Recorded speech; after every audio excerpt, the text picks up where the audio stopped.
Okay, I would entertain a motion to come out of executive session. So moved. Second. All those in favor say aye. Aye. All ayes. Do I have a motion to adjourn our special meeting? So moved. Second. All those in favor? Aye. Aye. Thank you all for waiting. Sorry we're getting a late start. We appreciate you joining us. For the record, it is Tuesday, September 4th.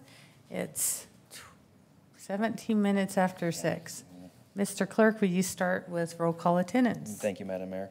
Councilmember Mylum. Here. Councilmember Burnt. Here. Councilmember Palmer. Here. Councilmember Little Roberts. Here. Councilmember Cavanagh. Here. Councilmember Borton. Here. Mayor DeVeerd. Here. Item 2 is the Pledge of Allegiance. If you all rise and join us in the pledge to our flag. I pledge allegiance To the flag of the United States of America and to the republic for which it stands, one nation under God, indivisible, with liberty and justice for all.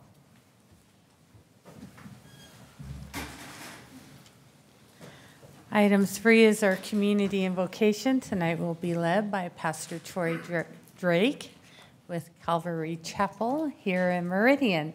Thank you for joining us. We always enjoy seeing you. Yeah, it's good to see you too, Mayor, council members. Would you join me in prayer? Well, God, first I just wanted to acknowledge your sovereignty and that you're good and you're just. And we just appreciate that we live in this free country and this city that you've given us, and just appreciate that we can worship you or not, or pursue our dreams, God. We just appreciate what we have. Just want to acknowledge that gratitude first. And secondly, Lord, I just pray for the safety of our city tonight and every night. God, those people that provide that security, the police and fire and firefighters and the paramedics, those who watch out for us, God, I pray that you just give them the ability to keep us safe, Lord, and that you'd provide those for those who need, Lord, especially, God, our concern is for those who are hungry or homeless.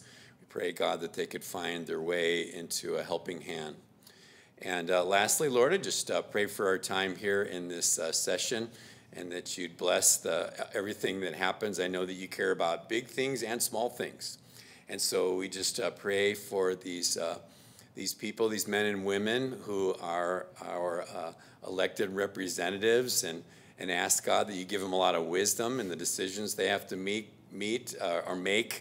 today and every day. And we just appreciate them, God. Ask for a special dose of grace for them, for the sacrifice that they give to serve their community. And so we just pray for all these things, and it's in your Son's name, Jesus. Amen.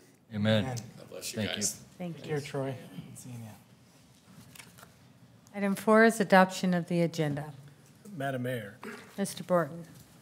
we have on the consent agenda item 6J, which is going to be removed. It'll come back probably next week.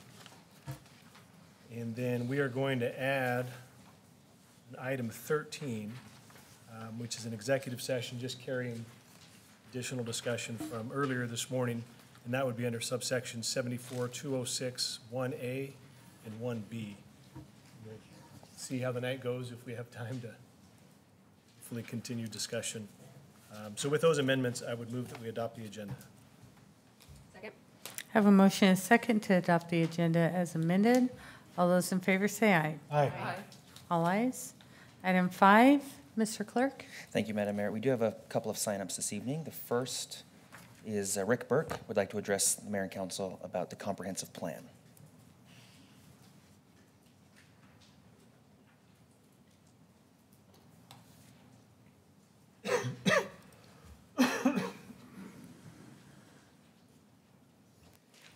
Good evening, Rick. If you'll please state your name and address for the record.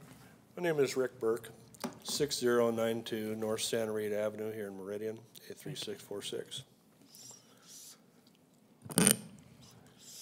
Just a couple of things I wanted to address with you folks today is regarding the comprehensive plan and any revisions to it, additions. I'd like to see if we can somehow suspend any other changes to the comprehensive plan as it is now and hold off until the new comprehensive plan is complete. A lot of time and effort has gone into the comprehensive plans over the years and moving forward, and we shouldn't, for lack of better terms, shouldn't willy-nilly make changes to the plan to accommodate contractors and builders who just want to drop a structure in the middle of a residential area. Any discussion about the comprehensive plan by the council or anybody else should be done in a public forum. Give the public a very good chance to make comments, voicing any concerns. It's just what I'd like the council to take a good hard look at and help the citizens of Meridian be involved and help the mayor and the council to make wise decisions. I ask that you pay a little more attention to the public, take a little more time to address these issues and not be so quick to pull the trigger on new projects. Thank you, Mayor. Thank you for your comments. The second sign up this evening was Sally Reynolds, a very similar topic, talking about the comp plan.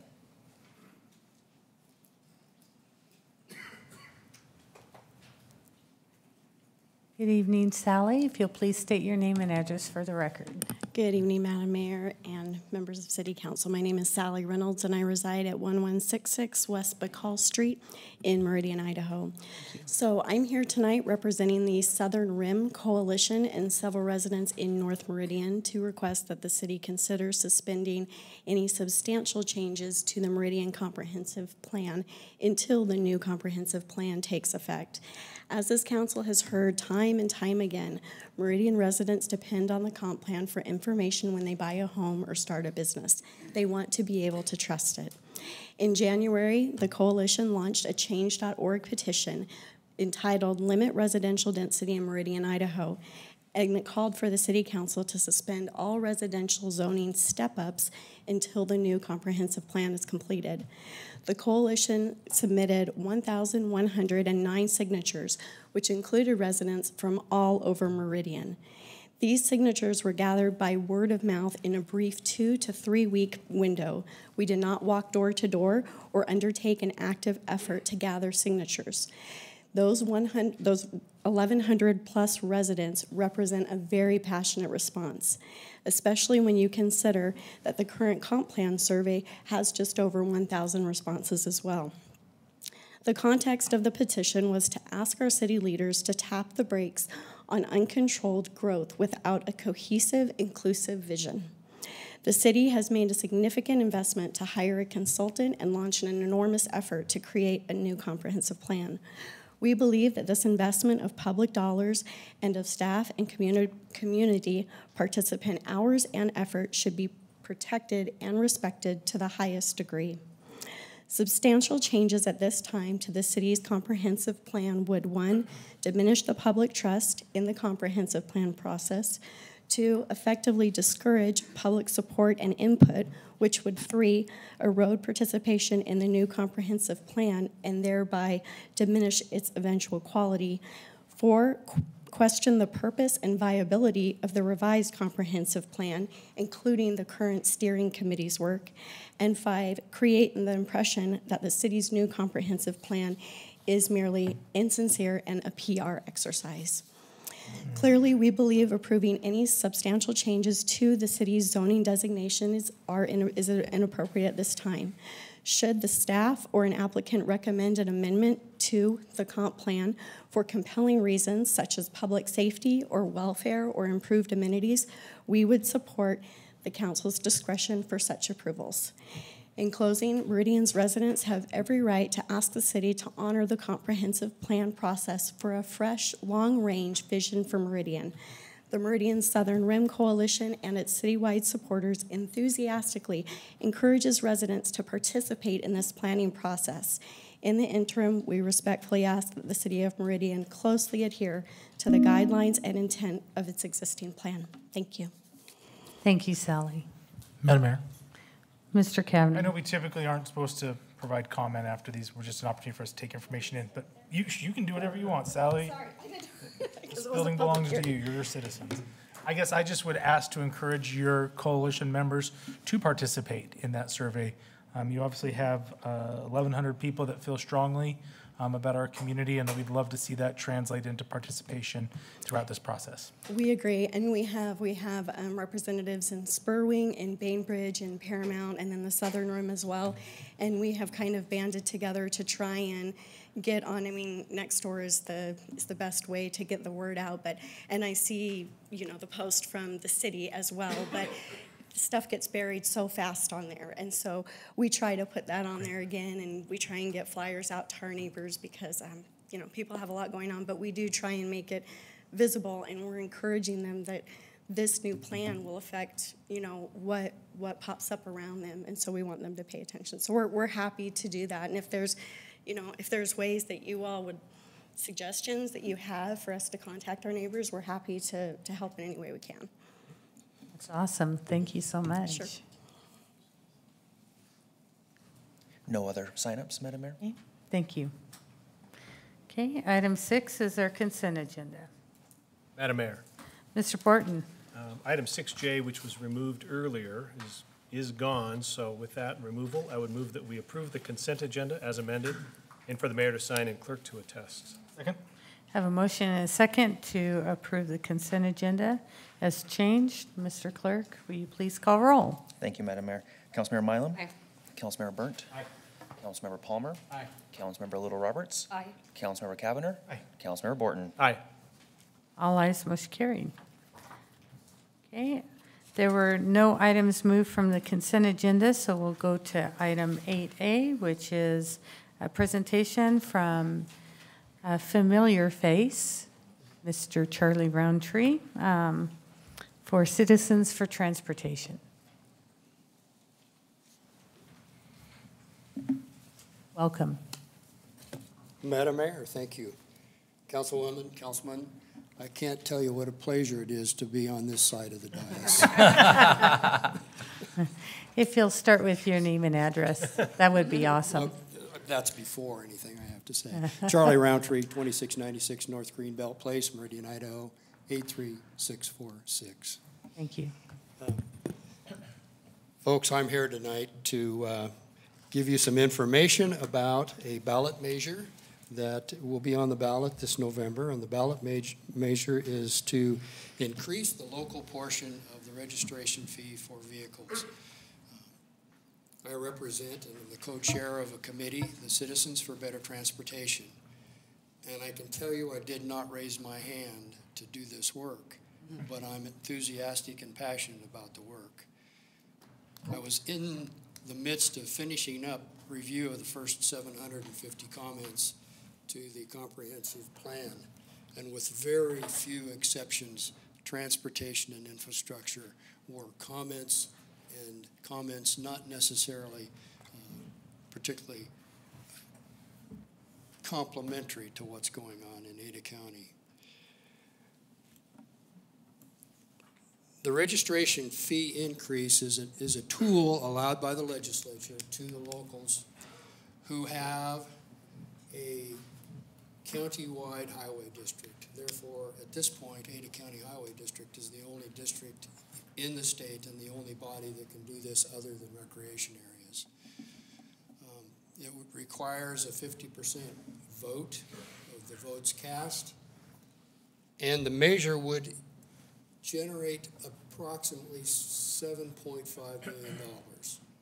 The money would be used for congestion relief and for community projects. And by congestion relief, I'm talking about things such as hardware for intersections. We're all getting accustomed to the yellow flashing lights in the left-hand turn lanes. Those kinds of things, more and more. We're seeing new pedestrian crossings with bouncing balls instead of red light, green light, yellow light. We're seeing some turn lanes, we're seeing intersection improvements. Those kinds of things would be funded with this particular program. As far as community projects go, we're looking at safe routes to school, sidewalks, bike lanes, and being able then to, in addition to those two areas, be able to match impact fees. Impact fees have to be matched by dollars by the highway district for new infrastructure. Impact fees cannot be used to replace current infrastructure, but only to improve what's there. The committee was formed through the state statute. We're functioning and out soliciting support and donations for our cause to get a positive vote on this particular initiative. And I'm here this evening asking for your support and to answer any questions you may have about what's being done or what we're trying to accomplish. You have before you a resolution. I think the resolution is pretty thorough in explaining what's going to go on. For the audience, you folks already have the information, but the fee increase is on average, vehicle registration at the local level portion is about $28. The increase to that would be $18 or about a nickel a day. Now that's just the local portion. There's the state portion and some other things that go onto your registration fee. But the breakdown is on a newer car today it's $40 at the local level. It would be raised by $30 to $70. And a newer car is 2 years or newer. A car 3 to 6 years old would be raised from $36 to $63. And 7-plus-year-old vehicle would be raised from $24 to $42. But the average is $28 or about an $18 increase. All of the money generated will be used for capital projects. So it will all go into these projects. In the last 7 years, Meridian has had 21 projects in the program that's currently funded with registration fee increases and has received a little over $3.6 million in projects. So there is a fairly significant benefit for the city, and you can just go outside across Meridian Road and you can see a lot of the work that was done with the community projects, with sidewalks added to some of our neighborhoods that have access to Meridian Primary and other facilities in the area. So those are the kinds of things that the city can benefit with these particular increases. I don't really have any additional information to bore you with, but I have a lot of information if you have questions, and I would welcome any questions. Thank you, Charlie. And if there are none, I would certainly appreciate a positive endorsement of the resolution you have. A similar resolution has been passed by Eagle. I believe CUNA is taking up the same resolution tonight. Boise, and I understand, we'll be talking about it in a workshop next week. STAR has been asked. Compass has approved the resolution. And there are a number of folks that have provided support and lent their support by name as well as donations. You can get a hold of us at www.citizens4bettertransportation.com. And our webpage has a lot of information, a lot of useful information, frequently asked questions and answers, and some rather general statistics. Thank you. Thank you. No questions? Madam Mayor, Yes, Mr. Burnt. good to see you, Mr. Good to Roundtree. see you too, Craig. Just one quick question. I don't remember, refresh my memory, when was the last time I think it was on the 2007 ballot, and it passed resoundingly. It passed with just short of 70% of the vote. Okay. Madam Mayor. Mr. Kavner. Again, great to see you, Mr. Roundtree. Do I understand correctly that certain vehicles of certain weight, though, are omitted from having to pay the fee? Can you talk a little bit about that? Sure. Madam Mayor, Commissioner Cavanagh, motorcycles and vehicles for hire will have to pay a rate increase. Vehicles 8,000 pounds and heavier, in terms of commercial vehicles, do not pay the local fee or will not be subject to this local fee increase, and that's per state statute. It was disallowed in the statute that established this mechanism for the counties to raise those rates. So that would have to be done by the legislature. Okay. And we as a committee and ACHD as an entity are working with legislators to try to get that modified and get those vehicles who are using our roads in the county to pay their fair share. All the other vehicles on the road would be subject to this. Any other questions? Councilman, former Councilman Roundtree. Former. I have to put former in front of there. Thank you. Thank you, Charlie. Thanks, Charlie. He is asking for some action and looking at perhaps putting this resolution on next week's agenda for action. Madam Mayor. Mr. Palmer. Madam Mayor, I trust the citizens and their ability to research and make decisions for themselves on what will be on their ballots. I feel awkward and that it would be inappropriate for us as a body to tell the citizens how they're going to vote on their ballot. Just as this body doesn't endorse candidates on ballots, I don't think that we should be endorsing other items that are on the ballot. I think we should just let the citizens have their voice and make their choice, and that be the decision. I personally, I intend to vote on it. I believe in user fees, and I think that it would be appropriate for councilmen as individual citizens to make those statements if they so choose. But I think as a official action of this board to endorse something that's on the ballot wouldn't be appropriate.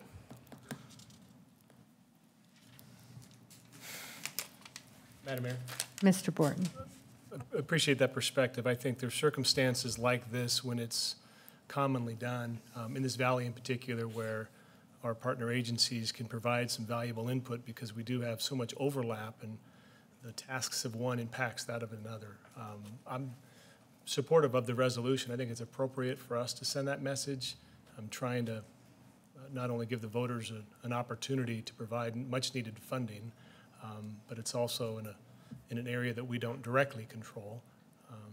ACHD does control that. But nonetheless, we work hand in hand with that agency, and I think this is a sound opportunity to show our support, along with some of the other sister cities, in ACHD meeting its goals, its transportation needs, that, as Charlie rightfully cited, our community has benefited from, and should this pass, our community and citizens will benefit from. So while we don't get involved in lots of things, we have on occasion provided some of that unified direction and support, and I think this one is well worth it. So. Well, I would look for direction to bring this back. Madam Mayor. Oh, go ahead. Maybe just from some added comments for what it's worth. And it's always a struggle because I hold Mr. Roundtree in the highest of regards. And I think I've learned a lot being on this city council by serving with him. I think this is something that Luke Cavanagh, city council member, would say, yep, I support this, and I'd encourage my friends and family to do it too. When we take an action like this, it opens up our body to a larger philosophical conversation. There's 2 other statewide ballot measures that'll be before the voters in November. Do we as a body plan to weigh in on those as well? One of which impacts the public health of our citizens. Also a very significant issue. Is that the precedent that we're going to set? Well, I feel very favorably towards this and actually all of the other ballot measures that'll be before the voters. I struggle with saying as a body that we need to weigh in on this. Just my 2 cents. I appreciate what's trying to be accomplished, and I think it's incumbent upon all of us as elected officials to weigh in the public square about if we support or we oppose ballot measures, just like many of us get in the public square if we support or oppose public officials. I just worry about the precedent that we set if we take an action as a body saying we endorse particular ballot measures or choosing not to endorse particular ballot measures. I think also says a lot to the public. Just not something that I'm completely comfortable with. I would just, I guess, put my 2 cents in terms of this has been a #1 issue that has risen to the top in our surveys and our letters to the mayor's office and in numerous ways. And certainly when we ask them to weigh in on transportation projects and looking for funding tools to do that. Our citizens have voiced their concerns. This is a tool that we're asking them to weigh in on, and I do think it's appropriate for the city to, it would be just like putting this on the ballot for our citizens to vote on as well. This is a solution. It is a user fee, as Mr. Palmer had mentioned, and it is a fair method. Now it's up to the citizens to weigh in and say, is it important enough for them to pay for it? Madam Mayor? Is there another council member, Ms. Lowell Roberts? And then I'll come back. Madam Mayor, thank you. Madam Mayor and Charlie, thank you so much for all your work on this. You said it so well, Mayor, that our citizens come to us asking about our roads and opportunities to fix the roads.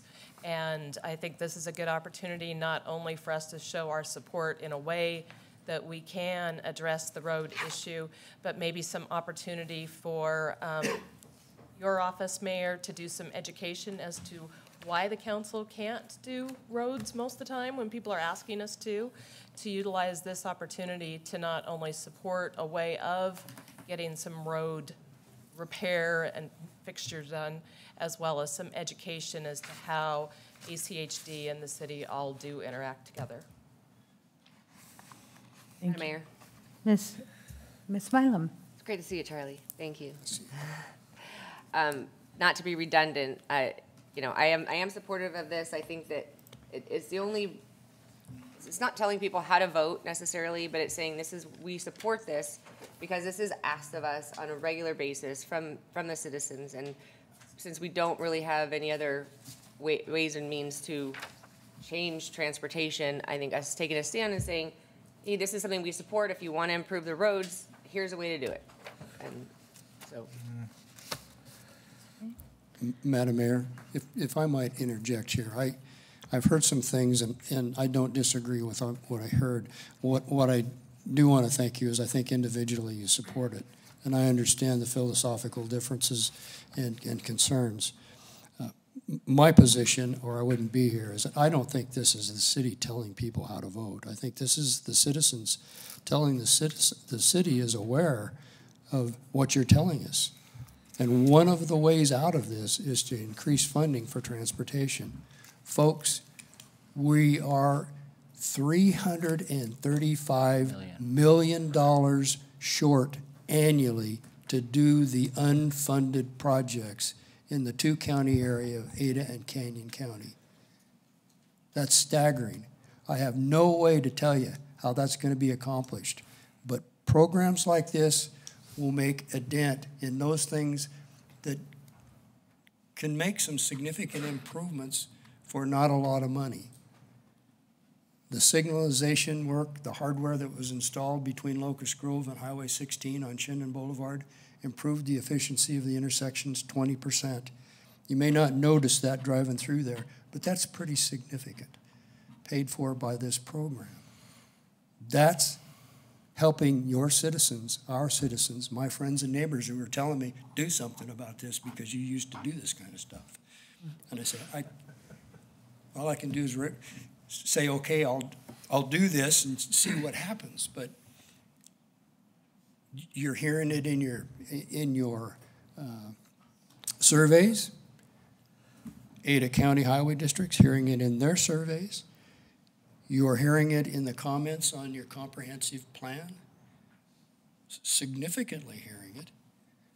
And again, this is telling the public you endorse this as a method to help solve some of these issues. If you don't like it, you don't have to vote for it. But as a city, as your elected officials, as we look at the problem, here's one of the few tools that's the locals have available to them to raise funds. There's very few methods other than property tax to raise revenue for transportation. And that's not a very efficient tool. Madam Mayor? Mr. Burnt. I agree with Charlie. I do believe, if I can remember correctly, that there are a few instances in the past where this body has made endorsements and made recommendations, and because of its infrequency to offer these endorsements, I think it shows to the people how important they are, you know, when we get involved as a body. And so I agree that we're not, by an endorsement, we're not saying, you know, telling people how to vote, but we are saying, hey, you know, take a look at this. Take a look at this very seriously, because it is a major problem that we're facing. And $7 million is a drop in the bucket compared to like how much money is truly needed to fix what we have on the road. So I'm in favor. Thanks, Charlie. Mr. Palmer. Madam Mayor, I appreciate that yourself and then Councilman Roundtree have brought up that our citizens have been asking us, even though there's very little we can do as a city, to do what we can to help solve the transportation issues. I'm intrigued that 7.5 million is a significant enough number, because I believe it. I believe that it is a significant enough number to make a noticeable difference in our transportation issues. And because that I believe that a few $1 million can make a big difference, there's been multiple times that I've brought up maybe considering using some of our unanticipated excess revenues from growth towards partnering with ACHD, whether it's purchasing right-of-way or working with them on our priority projects to help move them up the timeline to ensure that they get completed.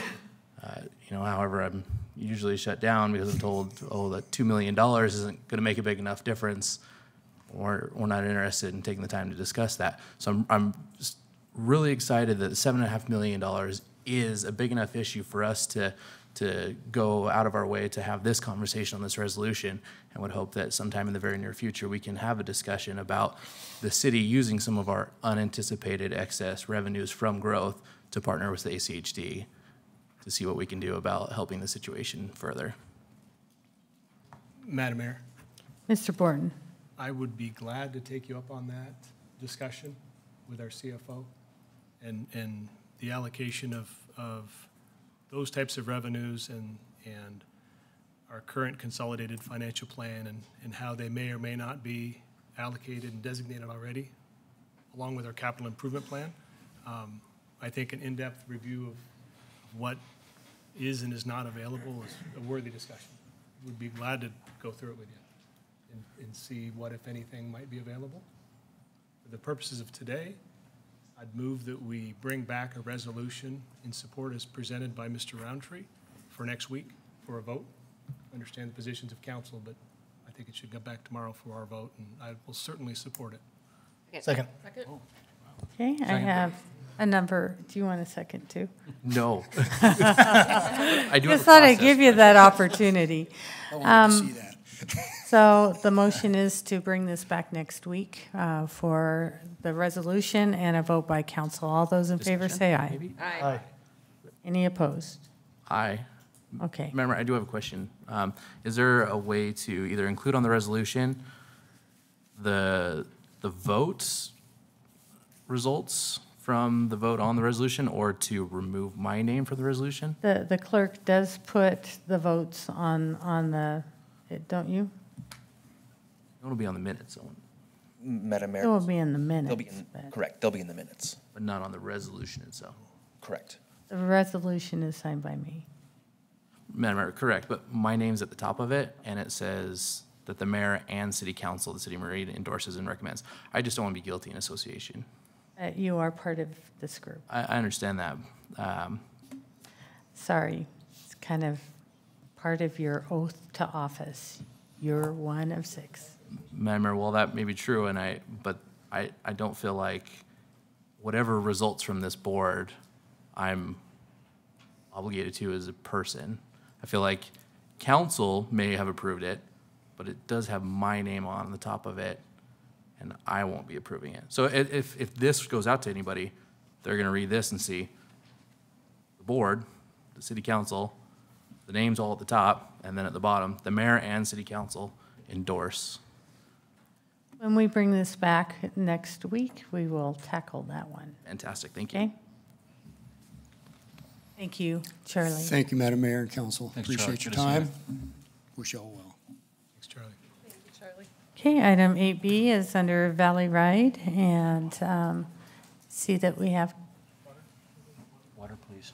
I was going to turn it over to Kelly, but there you go. Madam Mayor, members of the council, thank you for the opportunity to be here. My name's Stephen Hunt, and I'm Principal Planner at Valley Regional Transit, and wanted to talk to you about a couple of things tonight.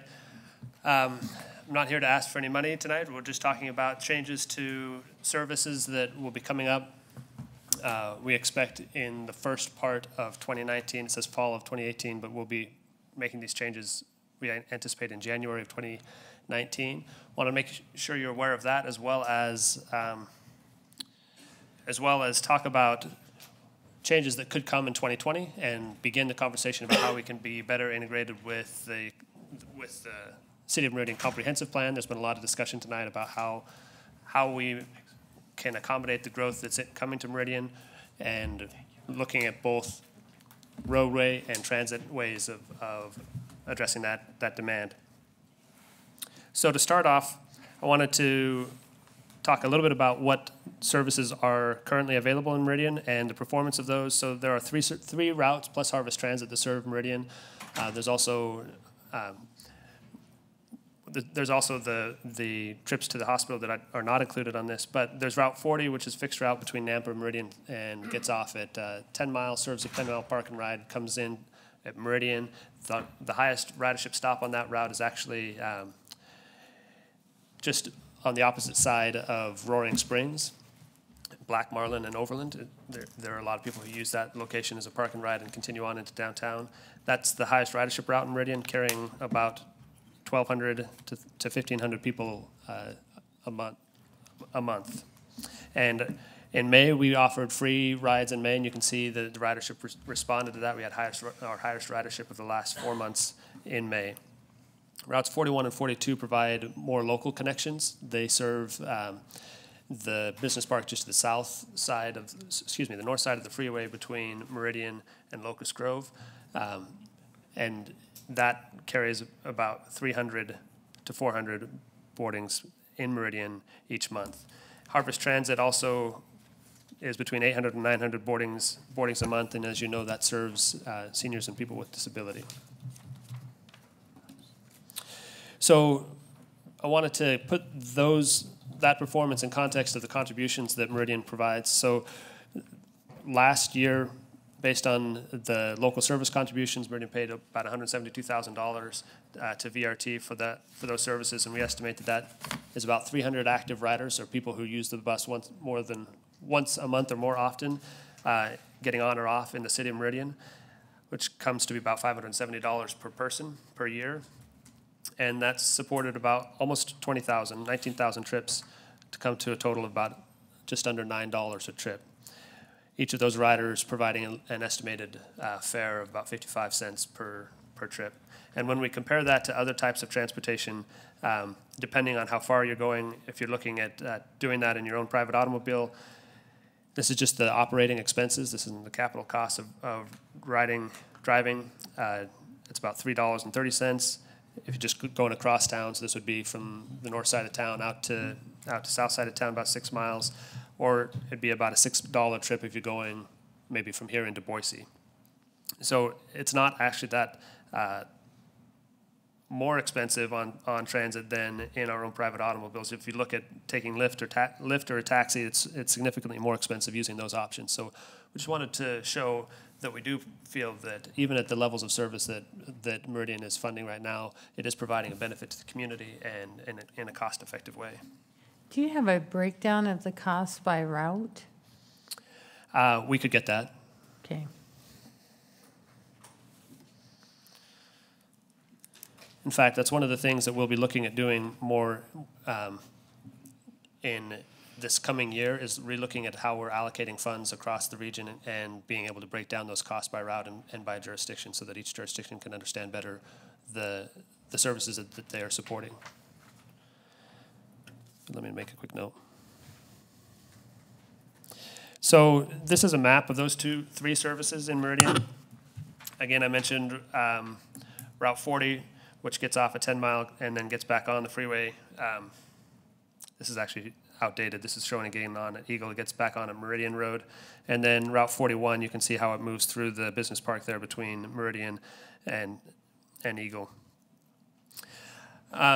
So the purposes of the restructure that we would like to take out to the public is to improve the on-time performance of the inter-county routes. That's one of the most common complaints that we get from our riders, is that service isn't running on time. And so we're looking for ways that we can streamline the service as well as get more resources to add to the time. In other words, the way we run on time is make sure that the bus has enough time to get from the start to the end.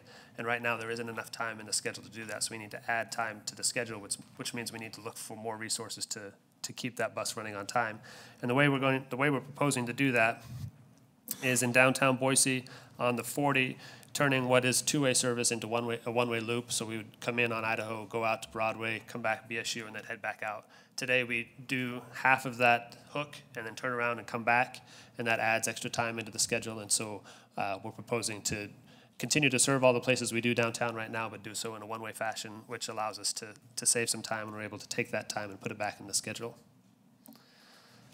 On the 41 and 42, what we're proposing to do is combine those into a single route. The 41 goes all the way downtown. The 42 only goes as far as the mall. Otherwise, they're the same. And what we would be doing is we would be ending all routes at the mall rather than taking 41 all the way downtown.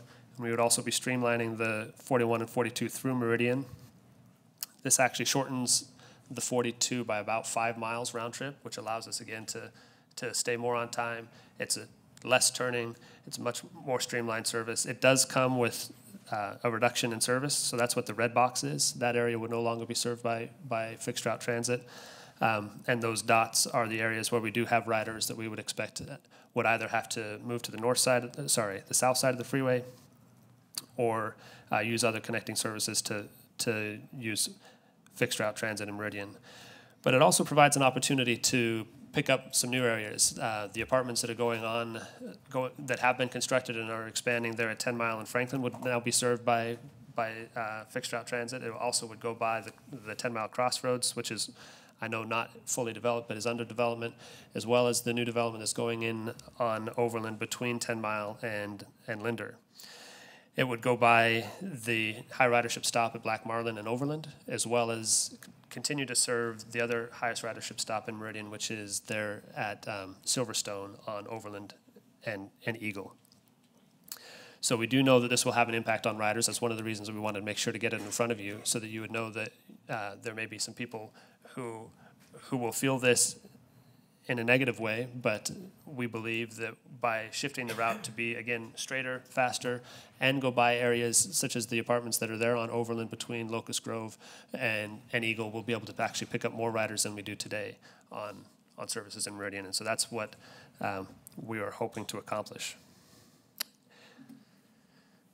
So Before you move on to that, you know, if we're looking at apartments, we also have a number going in down Franklin. You also, through the corporate park that you were at one point going through as well, now have a medical or a medical college with students there Yes.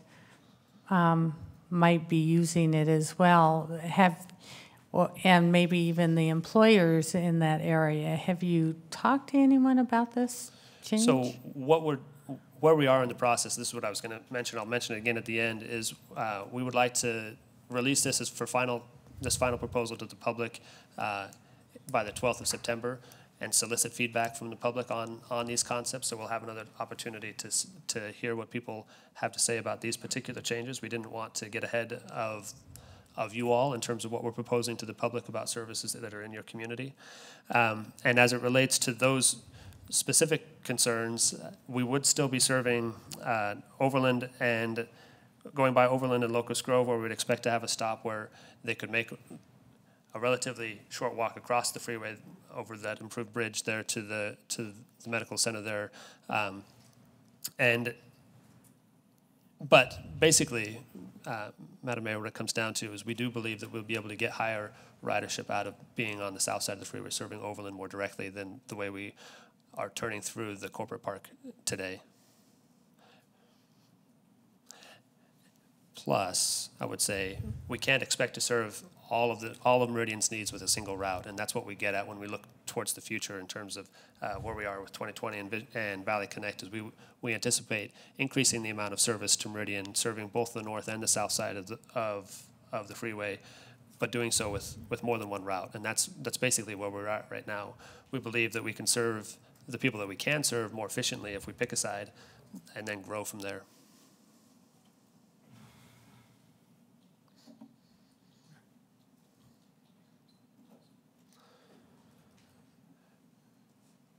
Shall I proceed? Yeah. So, which leads us to the next part of the conversation, which is what's coming up in 2020 and the relationship to Valley Connect 2.0. So I mentioned that we'll be looking at all of our allocations from local jurisdictions and reviewing how we charge those costs to each local jurisdiction.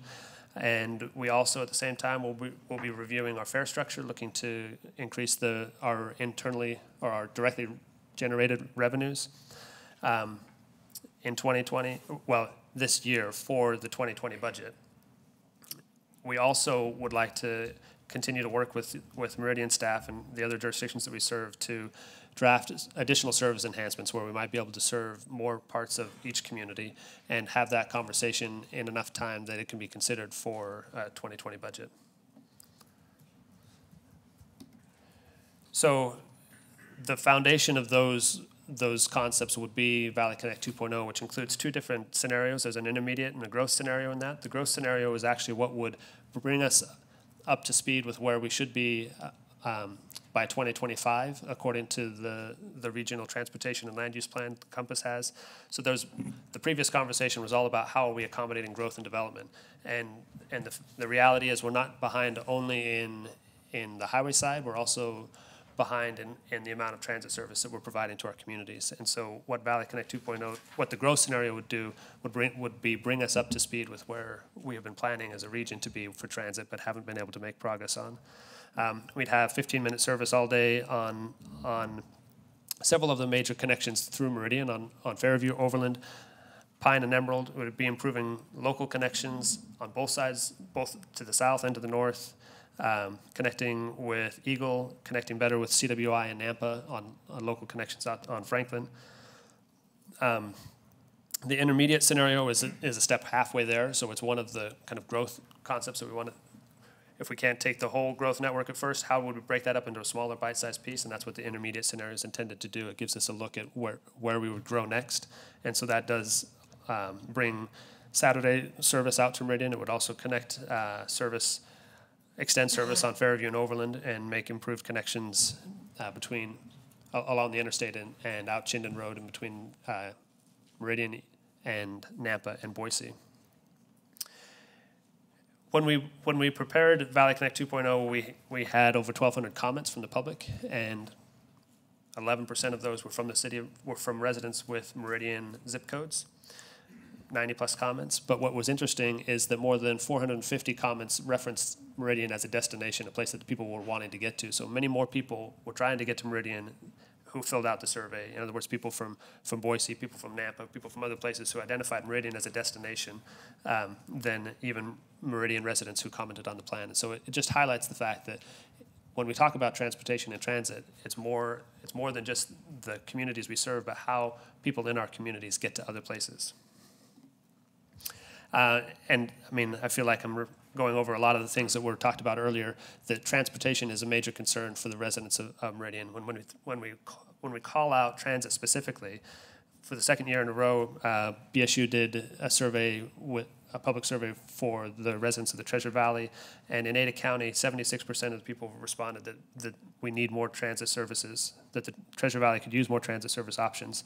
And in the 2017 Meridian survey, satisfaction with public transit was significantly below not just the national peers, but also our regional or Mountain West peers, and that a majority of residents would likely support increased funding for public transportation. So we know that that's what we're hearing from the public. And what Valley Connect does is it shows us how we would start to grow out of that. And I mentioned again the two different scenarios. This is just another way of looking at kind of how we are today compared to what the growth networks would do. The intermediate scenario, we'd have over 1,000 active riders in Meridian. We'd anticipate that the contribution per trip would drop almost, not quite in half, but significantly down from the $8.90 that we do today, because we'd be providing more frequent service. It would be a more productive service. And we also anticipate that we would be raising the amount of directly generated revenue. So our fare per rider goes up as well. You'll notice that goes up from 55 cents to $1.20. In the growth network, we'd have over 1,200 active Meridian riders, so people in the city of Meridian who are using transit more than once a month. And you can see there, again, the contribution per trip is now less than half of what it is today. And so these are ways that we hope you see us and as an extension of your staff to help your community meet the development and growth pressures that are here with transit as an option. So this just goes over those two scenarios. Again, I'm just going to flow through that and show graphically, this is what the existing service looks like. This is what the intermediate scenario would look like. You can see you've got services there on Cherry Lane and Linder, as well as connections from Cuna to Eagle. And then in the growth network, it becomes a lot more concentrated. You've got services all the way across Cherry Lane, Franklin, north-south connections on Locust Grove out to the Y, the South Y and Meridian, frequent services up and down Pine. One of the locations that really becomes a center for Meridian transit would be around the village. It's a destination that people talk about today as wanting to get to. And the sum of all of this service is really about trying to get more people to more places in less time. And so one way we can illustrate that is by looking at these kinds of maps that show how far can you get on transit in 15, 30, 45, and 60 minutes. And if you were at the village right now and you asked that question, this would be your answer. You can get as far as you can walk in that amount of time, right? Because there is no transit service out there. But with the growth network, the village really becomes a central place to the valley. You can get to it from both the east and the west. You have, sorry, real quick. Over 125,000 people that are within 45 minutes of the village on transit. With the growth network, it's over 82,000 jobs. It really changes what people look at when they see what is transit doing for this location. It really makes it much more accessible. And that's what we're trying to do, not just for the village. This was just picking out one location. But what we're trying to do is connect more people to the opportunities that exist throughout the valley. So the last thing that I wanted to talk about before I do a recap is it's not just about funding those services, but what else can we do? We want to work with your staff to incorporate the capital needs for transit within the comprehensive plan and begin thinking about where would we site those. So where would a Meridian Transit Center look like? Be? When we look at the Valley Connect plan, the village pops out as a location where we would likely need facilities to to be able to have buses turn around, maybe have a bathroom for the bus drivers. It could offer other opportunities if there are city needs there, or you could do a joint development opportunity. But lots of things that we can do with, it doesn't just have to be a place to park the bus, it can be a real amenity for the community. But we need to think about now, how would we make that work with the development that's around that. We also want to work with your staff on incorporating transit corridors. We talked about priority on signals earlier in the previous conversation, and transit can benefit from those same types of things. So we want to work with your staff to incorporate that vision of priority along a corridor to make transit be a real part of the transportation network. And then how do we make space for not just a sign and a bench, but also the other passenger information that would make it easier for people to take transit within the community Meridian. Looking at park and rides, incorporating all those things within the comp plan. So, just to recap, mentioned we anticipate going out to the public with these service changes by September 12th, and we want to get feedback from the public about how those changes could impact them. We'll have a public hearing where they'd have an opportunity to share their concerns with the VRT board at the end of September, and we would anticipate that the board would make their final recommendations on those service changes in October. We'll begin a review of our fare structure this fall, going into next year, and we'll continue improving on our performance reporting, like we shared with you today, on the value that we get, the residents of Meridian get through the contributions that this council makes to public transit. And we would like to ask that we continue to work with Meridian staff and committees to prepare some scenarios for 2020 about how we might be able to grow transit even going into the 2020 budget discussion, as well as identifying capital needs and opportunities. If we've had some discussion about doing a joint, about the opportunities of co-locating transit facilities and police facilities, potentially, if that's an opportunity, but just ways that we can think about how can we bring more value to the communities that we're serving. And with that, I would take any questions, but thank you for your time. Madam Mayor, Mr. Hunt, right? Yes. Can you go back to I think it was like the second slide, the one that showed how much money we throw at you and how many people ride it and everything?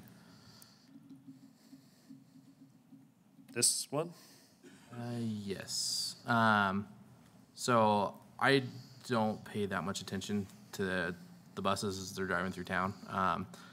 So how many buses go through on a day? So it was 1,670 rides was on the routes for May that went through Meridian, right? Is that what this means? So on Route 40 in May, there were 1,500 boardings in Meridian, correct? And then on 41 and 42, there were 370, so you'd be 1,900. Okay.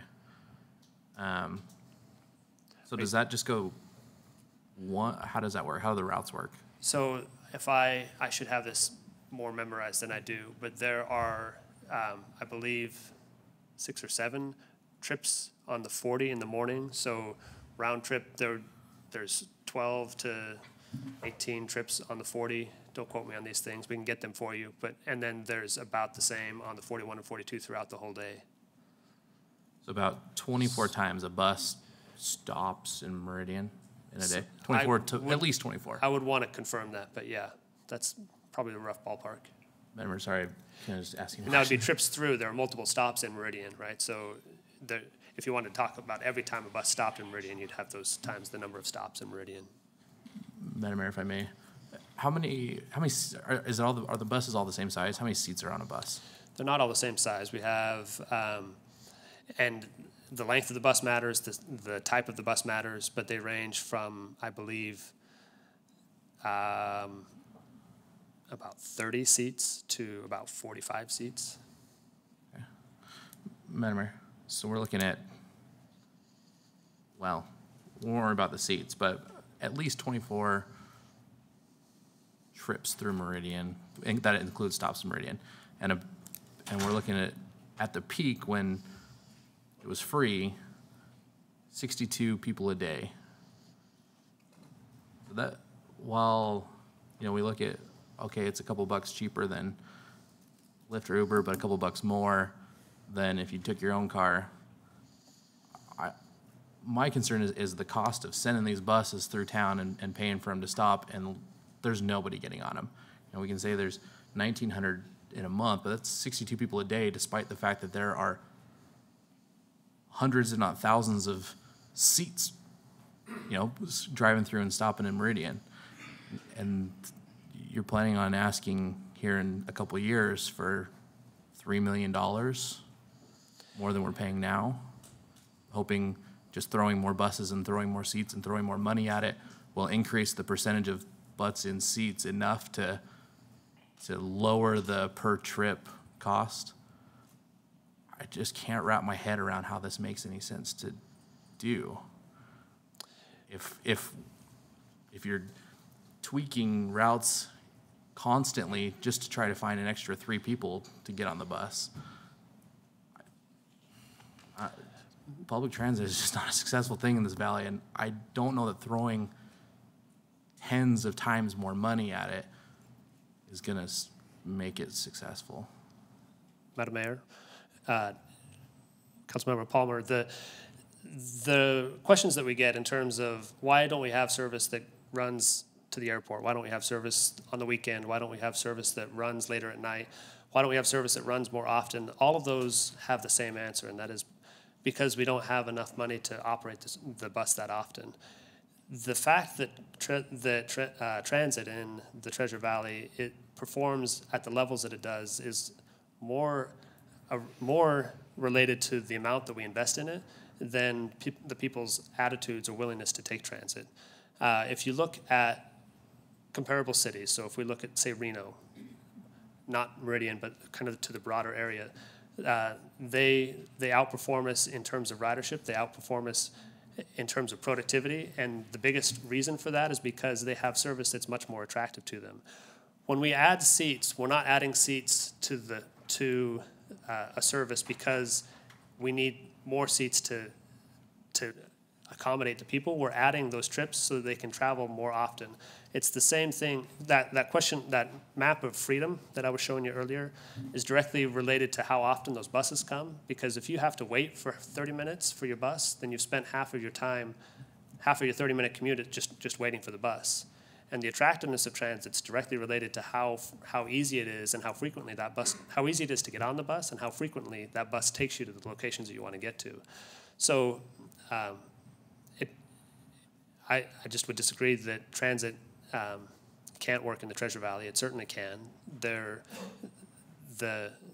fact that it operates at the levels that it does today is the reason that we have the poor performance that we do, in addition to the fact that without thinking about what transit can do for the valley, there isn't a way that we can build the roads that we need to accommodate the development that we're permitting. When we look at, since 2013, the percent of multifamily units that have been permitted in Meridian is more than 30% of all the units are multifamily units. And accommodating that kind of growth and increasing the density that is asked for across the valley requires us to think differently about how we move people, and transit will work. And we don't need to hope on that. It works because you can connect more people to more places, and that's something we can show. Right now, you don't need a magic ball to ask if that could be true. You can say how many people, how many jobs, how long does it take to get there, and all of those things can be shown. Madam Mayor, and it wasn't too many years ago when a previous council, and please correct me if any of my numbers and facts that I'm about to throw out are inaccurate, but I believe that we spent $65,000. So you mentioned Saturdays. Why don't we have a Saturday service? Well, it's because there's not enough money to try it. Well, this council tried it. We had a route that went through what was anticipated to be the most popular spots for stops. I believe the Village was one of them, Roaring Springs, other popular locations. That failed experiment ended up costing $100 per ride. Right. That's right. And, I mean, there are examples of poorly executed projects and poorly conceived projects. What we would ask, what VRT is beginning to ask the region to consider are, how do we look at moving more people to more places in less space and at a lower cost than we do today. We spend $1.5 billion every year on getting ourselves around using our personal automobiles. We spend $15 million a year on transit operations, roughly. So what we're asking people to do when we say, why don't you give transit a try? We're asking people to step out of a world of $1.5 billion worth of freedom into a world of $15 million of freedom.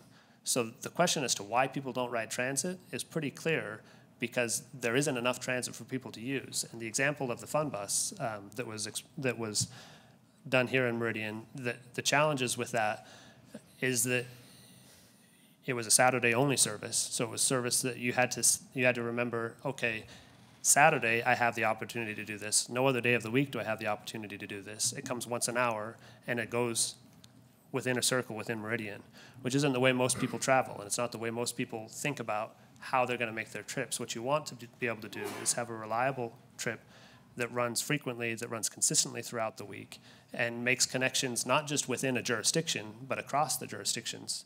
The village is right on the very edge of Meridian and Boise. You have a lot of people from Boise that are trying to get to the village, and a lot of people from Meridian that are trying to get to the village, and it doesn't make any sense for us to divide our operations between jurisdictions. And so what the purpose of Valley Connect is really focused on is, how do we connect more people to more destinations, and we can measure that. And I am sorry about the bad taste that the fun bus left in this council's mouth, but that certainly is not what transit can do. And I guess I would just ask, if you're not going to consider the role that transit can play in terms of moving more people and accommodating the growth, the future growth, what other options do you have available to you? Council, I would ask if there's other questions. Madam Mayor.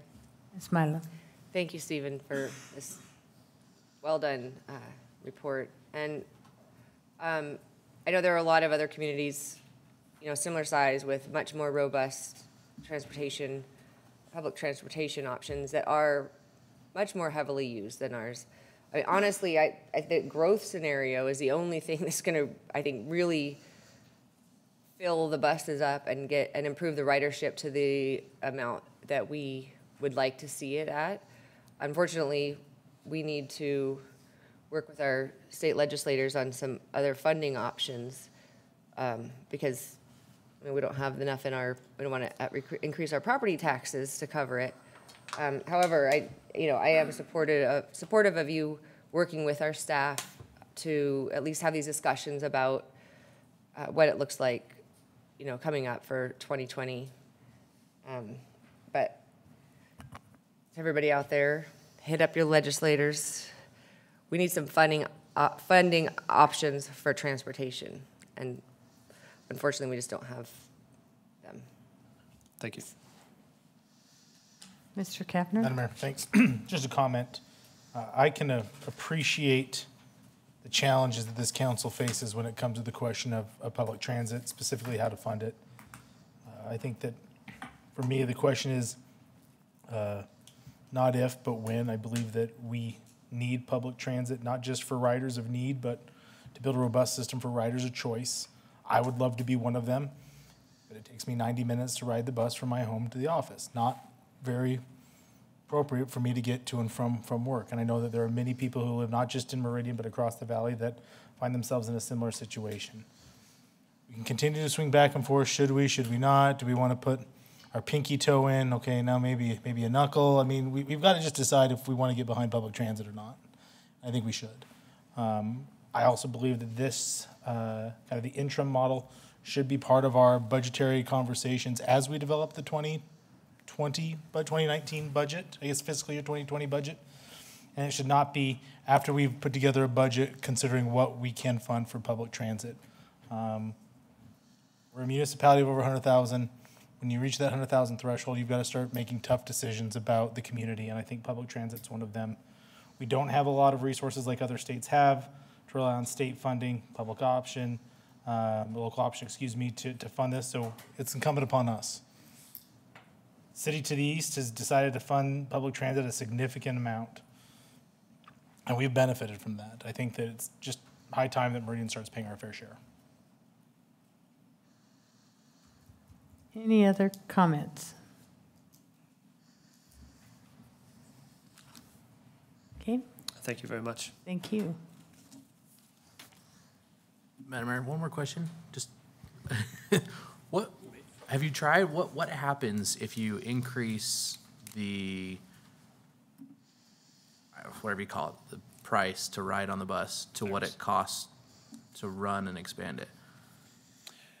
That's a great question, and one that we'll be looking at doing in terms of our fare analysis.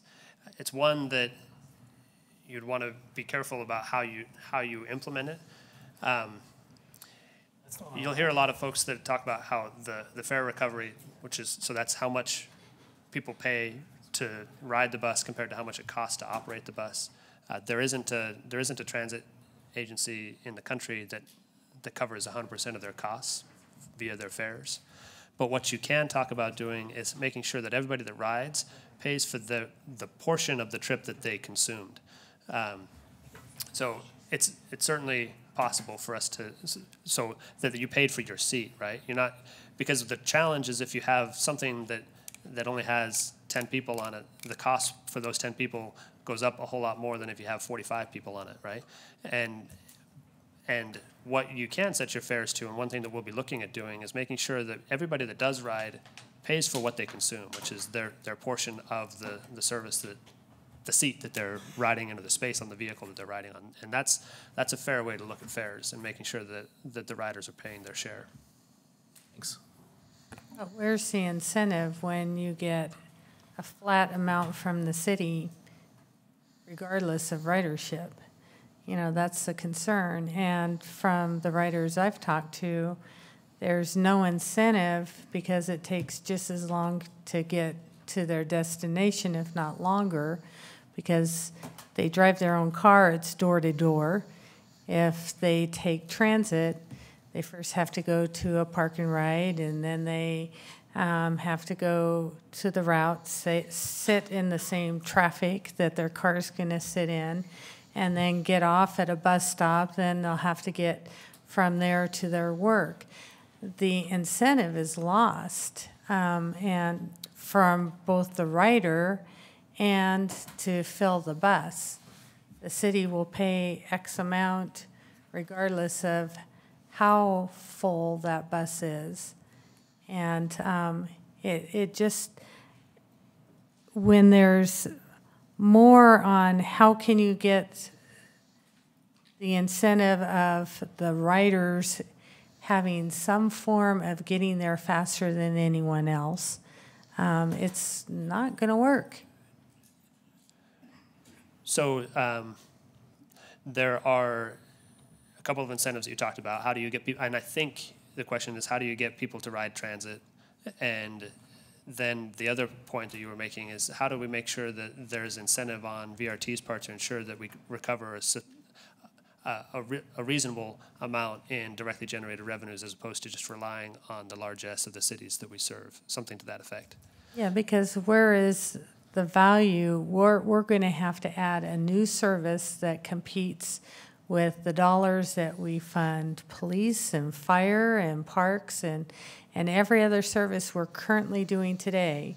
Now we have to come up with $3 million more.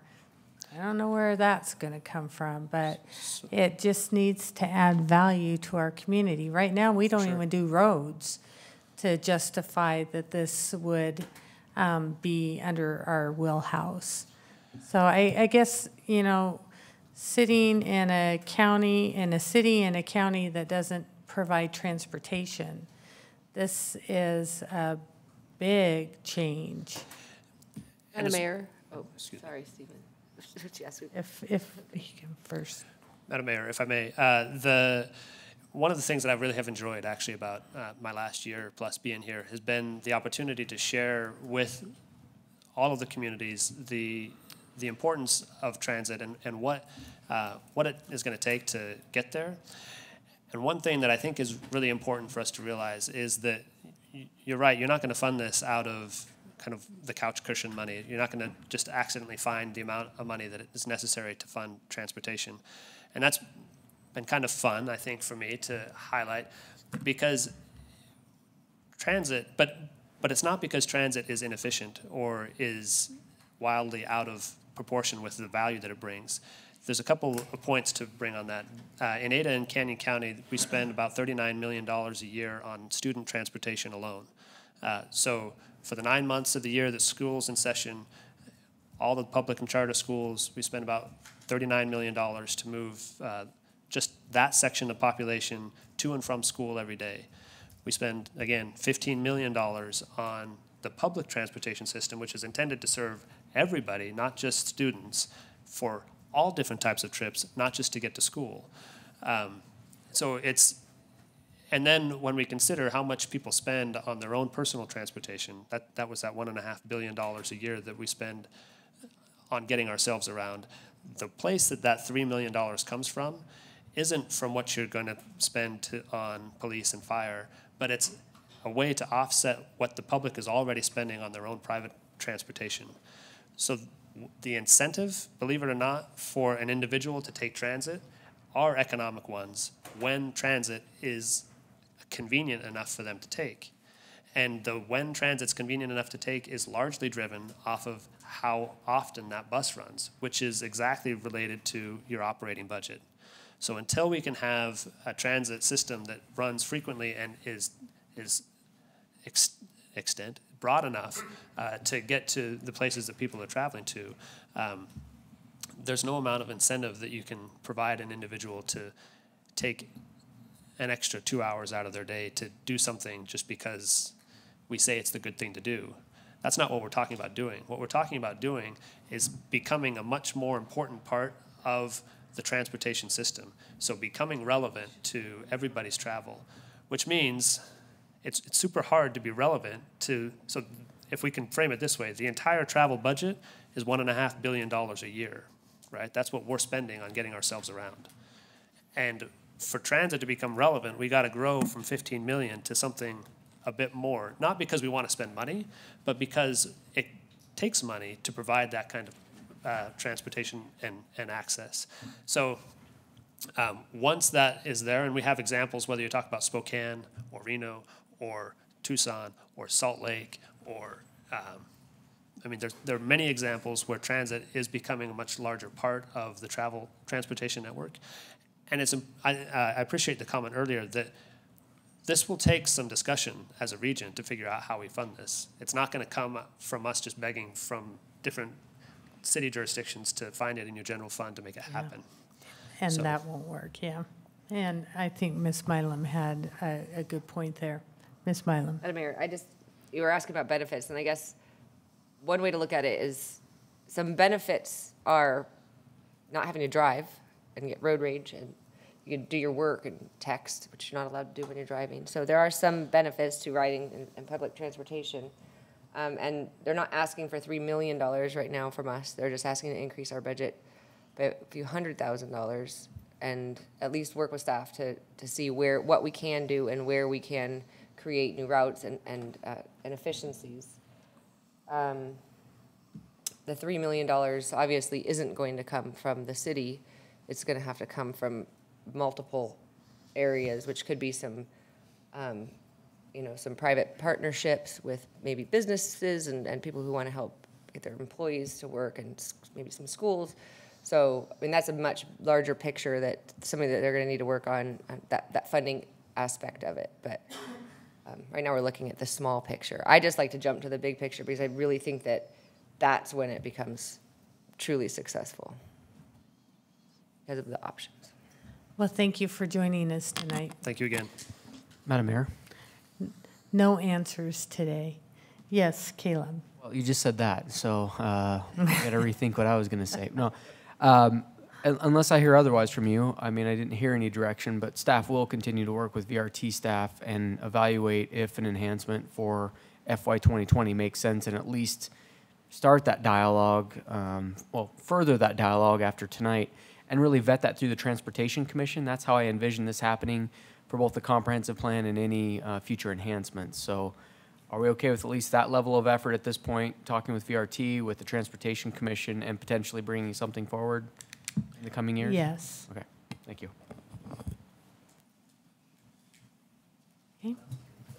Okay. 9A is under action items. Council, in front of you is Resolution 18-2100.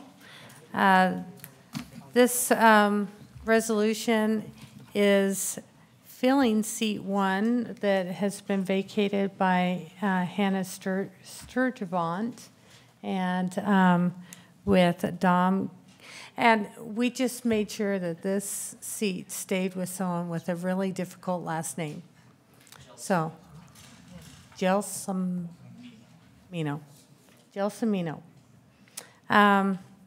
Council, I sat with the chair of the Parks and Recreation Commission. We interviewed 8 people, and Dom's name was the one that I am bringing to you this evening to bring a unique voice to our Parks and Recreation Commission, and a voice that's closest to the person and the voice that she brought to the commission. So I would stand for any questions. Madam Mayor? Mr. Palmer. I just wanted to thank you for, it took some time, but it seems that almost everybody, I think there might be one left out there, almost everyone who ran for council has found a place else to serve in the city. And so I just wanted to thank you for finding places for them to be able to still take their enthusiasm and their desire to serve the city and finding things for them to do. Thank you. I appreciate candidates that want to continue, even after finding that the council seat wasn't their place yet, that they still show an interest in serving. So that's nice. I'll ask you after they vote for you, because I don't want you to back out yet. So hold on. Any other questions? Madam Mayor, if there's no other questions, I'm happy to move that we approve resolution number 18-2100, appointing Dom Gelsomino to seat 1 of the Meridian Parks and Rec Commission. Second. Okay, I have a motion and a second. Mr. Clerk, will you call roll? Thank you, Madam Mayor. Councilmember Mylum? Aye. Councilmember Burnt? Aye. Councilmember Palmer? Aye. Councilmember Little Roberts? Aye. Councilmember Cavanagh? Aye. Councilmember Borton? All ayes. Dom, if you would like to say a few words, please come up to the podium. And you might want to introduce who you brought with you, too, who had to sit through those wonderful presentations prior to your appointment. Yes, Madam Mayor, City Council, thank you so much. My name is Dom Gelsomino.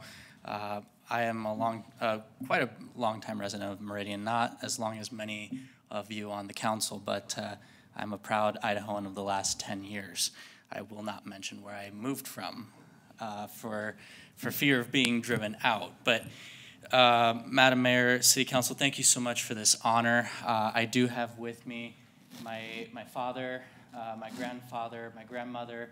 My mother, unfortunately, is not able to join us, neither is my stepmother. Both are working late into the evening this evening. I have one of my mom's friends, Bobby and Austin, with me here as well. So I want to take the time to thank you for this incredible honor. I was counseled by a very wise voice after the election result last year that just because you lose an election, it doesn't mean you go into the shadows and hide. I made that mistake the first time when I lost my race for the state legislature. I chose not to make that mistake again when I was unsuccessful in my bid for city council.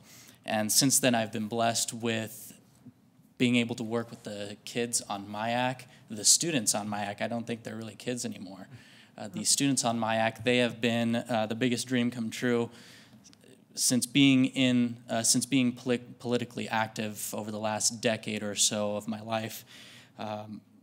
Being there to nurture and really build and feed the flame of passion that these students have to be involved in and become the future leaders that they really are is incredible. And to now be more involved hands-on with the Parks and Rec Commission is an incredible honor that I, excuse me, that I do not take lightly. So I want to extend my appreciation for your trust and your consideration, and as well as your approval tonight. So, Madam Mayor, thank you so much. This is an incredible honor, not only for myself, but for my family, being a first-generation college graduate in the United States, as well as the first in my family to pursue public office. So thank you, Madam Mayor. Thank you, Don. Now you might have to tell council, what is your favorite park? This was actually expressed, I expressed this to you during our interview. It is Story Bark Park. It is where I take my 3-year-old every day, my 3-year-old fur child with me every day.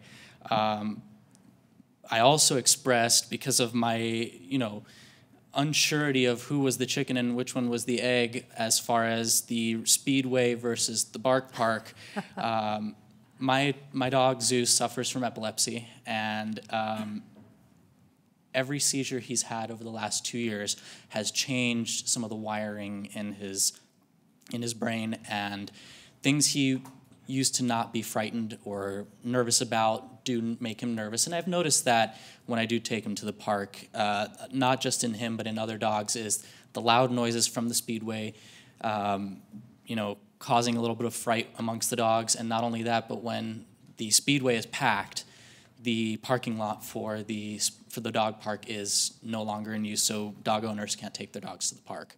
And I understand that's also the case for Story Park, that the Speedway parking is a bit of a congestion, but of all the parks, Bark Park's always number one in my heart.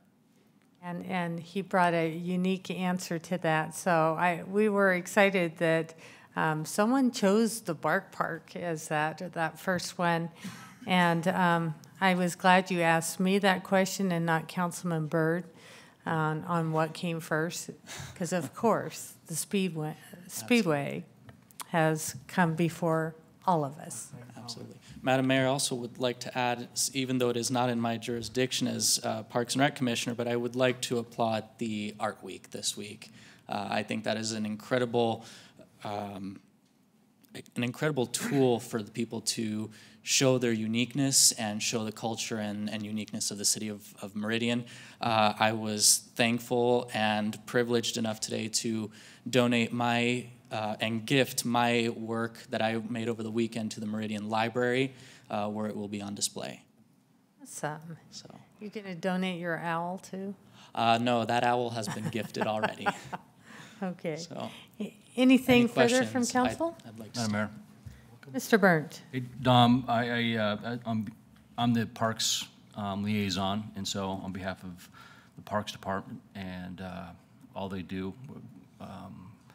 we welcome you, and I can't wait to work with you. Thank you, Councilman Burnt. It's been a fun year already working with you, and it'll be fun going forward. Madam Mayor, I also wanted to note one quick aspect was on the letter you sent, you mentioned the term of expiration of the term would be August 31st. However, on the resolution, it would be October 31st. May I have some clarification on which of the two dates it would be? Yes, it's October. Thank you, ma'am. So, Okay. Madam Mayor. Mr. Kavanaugh. I just wanted to make sure that we corrected the record, seeing how we've got such a distinguished member in our audience. I think it's supposed to be known as the Roundtree Bark Park, if I'm not mistaken. We really tried hard to make it the Roundtree Bark Park. Wanted to make sure that that was notated on the record. That thought crossed my mind. Madam Mayor, City Council, thank you so much. I'm excited to see the impact we can have. Thank you, Dom, and thank you, your Thank you. family members for joining you, and we appreciate your support of him. Absolutely. Thank you. Okay, item 9B is continued. This is regarding H 2018-0068. Caleb. Madam Mayor, members of the council, this is a final plat consisting of 62 building lots for single-family residential detached homes and 11 common lots on 19.31 acres of land in the R8 zoning district. This item would have otherwise been on your consent agenda for this evening, but we did not get the applicant's consent to the conditions in the staff report until after the deadline. So I can go into more details if you'd like on this project, but again, we do have written confirmation that the applicant that they're in agreement with the staff report. And I would stand for any questions, or again, if you want to hear more information about this project. Thank you, Caleb. Any questions from council? If not, Madam Mayor, Mr. Borton. with no questions, I would move that we approve item 9B, H 2018-0068. Second. I have a motion and a second to approve item 9B. Any discussion? Mr. Clerk, will you call roll? Thank you, Madam Mayor. Councilmember Burnt. Aye. Councilmember Palmer. Aye. Councilmember Little Roberts. Aye. Councilmember Cavanagh. Aye. Councilmember Mylum. Aye. Councilmember Borton. Aye. All ayes, motion carried. Item 9C is a public hearing on H 2018-0080. Would open the public hearing with staff comments. Thank you, Madam Mayor, members of the council. This is a short plat for a condominium of airspace in an existing 11,160 square foot building. The proposed condominium short plat will create 3 separate units out of that existing structure, and then some common area so that those spaces can be sold for ownership purposes. Similar to the last project, we do have written confirmation from the applicant that they're in agreement with the staff report and the conditions of approval. And again, staff is recommending approval of this project located near the intersection of Overland and Eagle on Topaz Way. With that, I would stand for any questions you may have. Council, any questions? Not right now. Any comments from the applicant?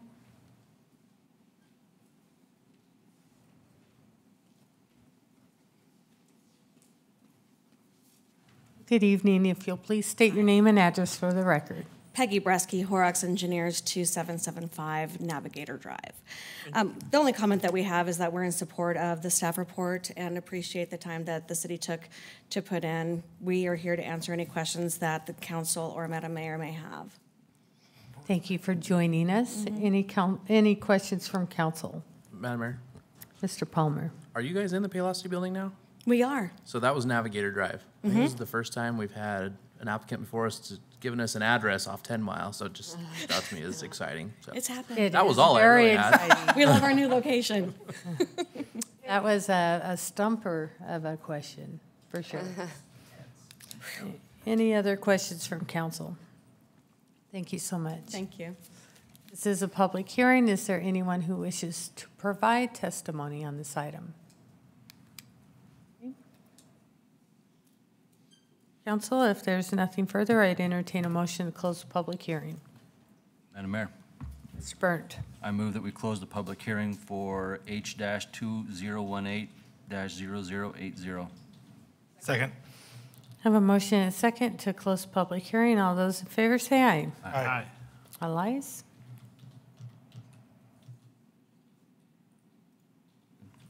Madam Mayor, Mr. Burnt. I move that we approve item 9C, which is H-2018-0080. I have a motion and a second to approve item 9C. If there's no discussion, Mr. Clerk. Thank you, Madam Mayor. Councilmember Mylum. Aye. Councilmember Burnt. Aye. Councilmember Palmer. Aye. Councilmember Little Roberts. Aye. Councilmember Cavanagh. Aye. Councilmember Borton. Aye. All ayes, motion carried. Item 9D is a report from Republic Services. And Rodney.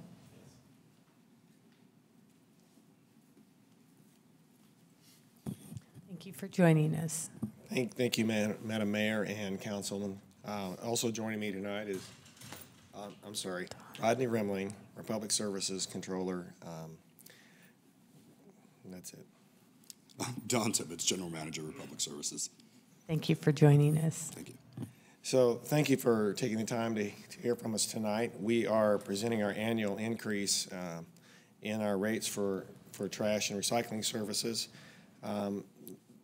We presented this to, excuse me, we presented this to the SWAC committee on August the 22nd. They recommended that approval of it with two conditions, and those conditions are to modify the rate sheet to improve transparency in the actual cost of residential trash and residential recycling, and the addition of a contract amendment to allow for the addition of recycling, processing, and disposal fees to continue Meridian's residential, commercial, and industrial recycling programs. This amendment is drafted to be in effect for fiscal 2019 only, and this was brought because staff felt that this request was outside of the contract, the existing contract. The CPI is 90%. The contract allows for 90% of the CPI, change in CPI. That's 3.28. The 90% is 3.28% this year. That's the highest we've seen in 10 years since 2008, and as a reflection of the economy. The CPI increase to residential households is 43 cents per month per year. Along with this request is an adjustment to the household hazardous waste program. In fiscal year 2016, household hazardous waste was separated and a rate of 24 cents per month was added, and that is to pay for the household hazardous waste program. The use of that program by residents has not kept pace with the growth of households in the city of Meridian, so the surplus has accumulated. A reconciliation was done for fiscal 2016 through May 2018, and a check for $26,033.47 was cut to the city of Meridian, delivered August 14th. The current run rate supports about 20 cents per month, and staff and Republic agree on that rate, and so our request includes a reduction in household hazardous waste of 4 cents down to 20 cents. The new rates that we're asking for revolve around the recycling service that we provide to residential, commercial, and industrial customers. Historically, the market has supported the household hazardous waste prior to October 2015. Secondly, it supported Republic Services downside when the market did not cover the cost of processing, and thirdly, it provided cash to Meridian City's recycling fund. In 2017-2018, the global recycling markets collapsed, with China effectively shutting the door to recycling materials, and so other markets had to be located. They were done internationally, and those markets have become overwhelmed, and domestic markets uses of this material are being actively sought. Our request is to add 83 cents per residential household per month for the processing, baling, shipping of commodities, recycling commodities, and then for 75 cents to commercial yards. And that, again, covers the cost of sorting and baling and shipping to markets. These amounts, this market, the recycling market commodities cover a portion of the cost. Even with this change of 83 cents to residential and 75 cents to commercials, it's still being partially subsidized by the value of the commodities that remains. So this is not a long-term or permanent fix. As the market changes, it may go up, it may go down. There's not a lot of people who think it's going to go up. Most think that it's going to continue to erode. So the downside to Republic is still a real possibility. But if approved, the increase to residential rates, it will be $1.23, detailed as follows: CPI increase of 43 cents, which I mentioned at the beginning, the recycling increase of 83 cents, the tax on the cart rental increase of a penny, and the household hazardous waste decrease of 4 cents. Are there questions? Council, questions? Madam Mayor, Mr. Kavner. just, I guess one question regarding the new rate for recycling. Should the council not be supportive of that, what happens for your guys' business operations? How are they impacted? Well, so Republic Services already suffered losses of $325,000 for the previous 12 months. It covers a CPI period of July 2017 through June 2018. So we've already suffered those losses, and frankly, we don't have the stomach to continue those losses. The most recent run rate for the last quarter is closer to $500,000. We worked with staff extensively, both with legal and with finance, to work these rate sheets and to work the contract amendment and to come to an agreement. And we're asking for essentially a revenue increase of $432,000. That's what these numbers represent. $26,000 of that represents the franchise fee. So in reality, Republic Services is asking for $406,000, which is about $30,000 short of our current losses.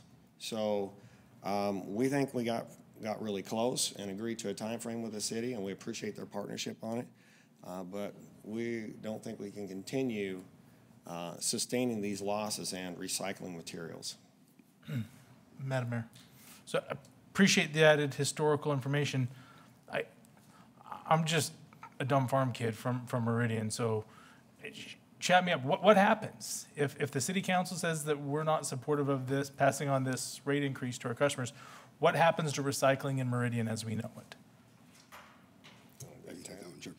Madam Mayor, Councilmember Kavner, unfortunately, we would have to landfill that material at that time. We can no longer continue operating at a loss on recycling. So until the global markets would restore, if they ever restore, we would be forced to landfill. Okay, so Madam Mayor, if I'm hearing you right, if we don't agree to this, then recycling program as a whole in Meridian would cease to exist. Under the current market conditions, that is correct.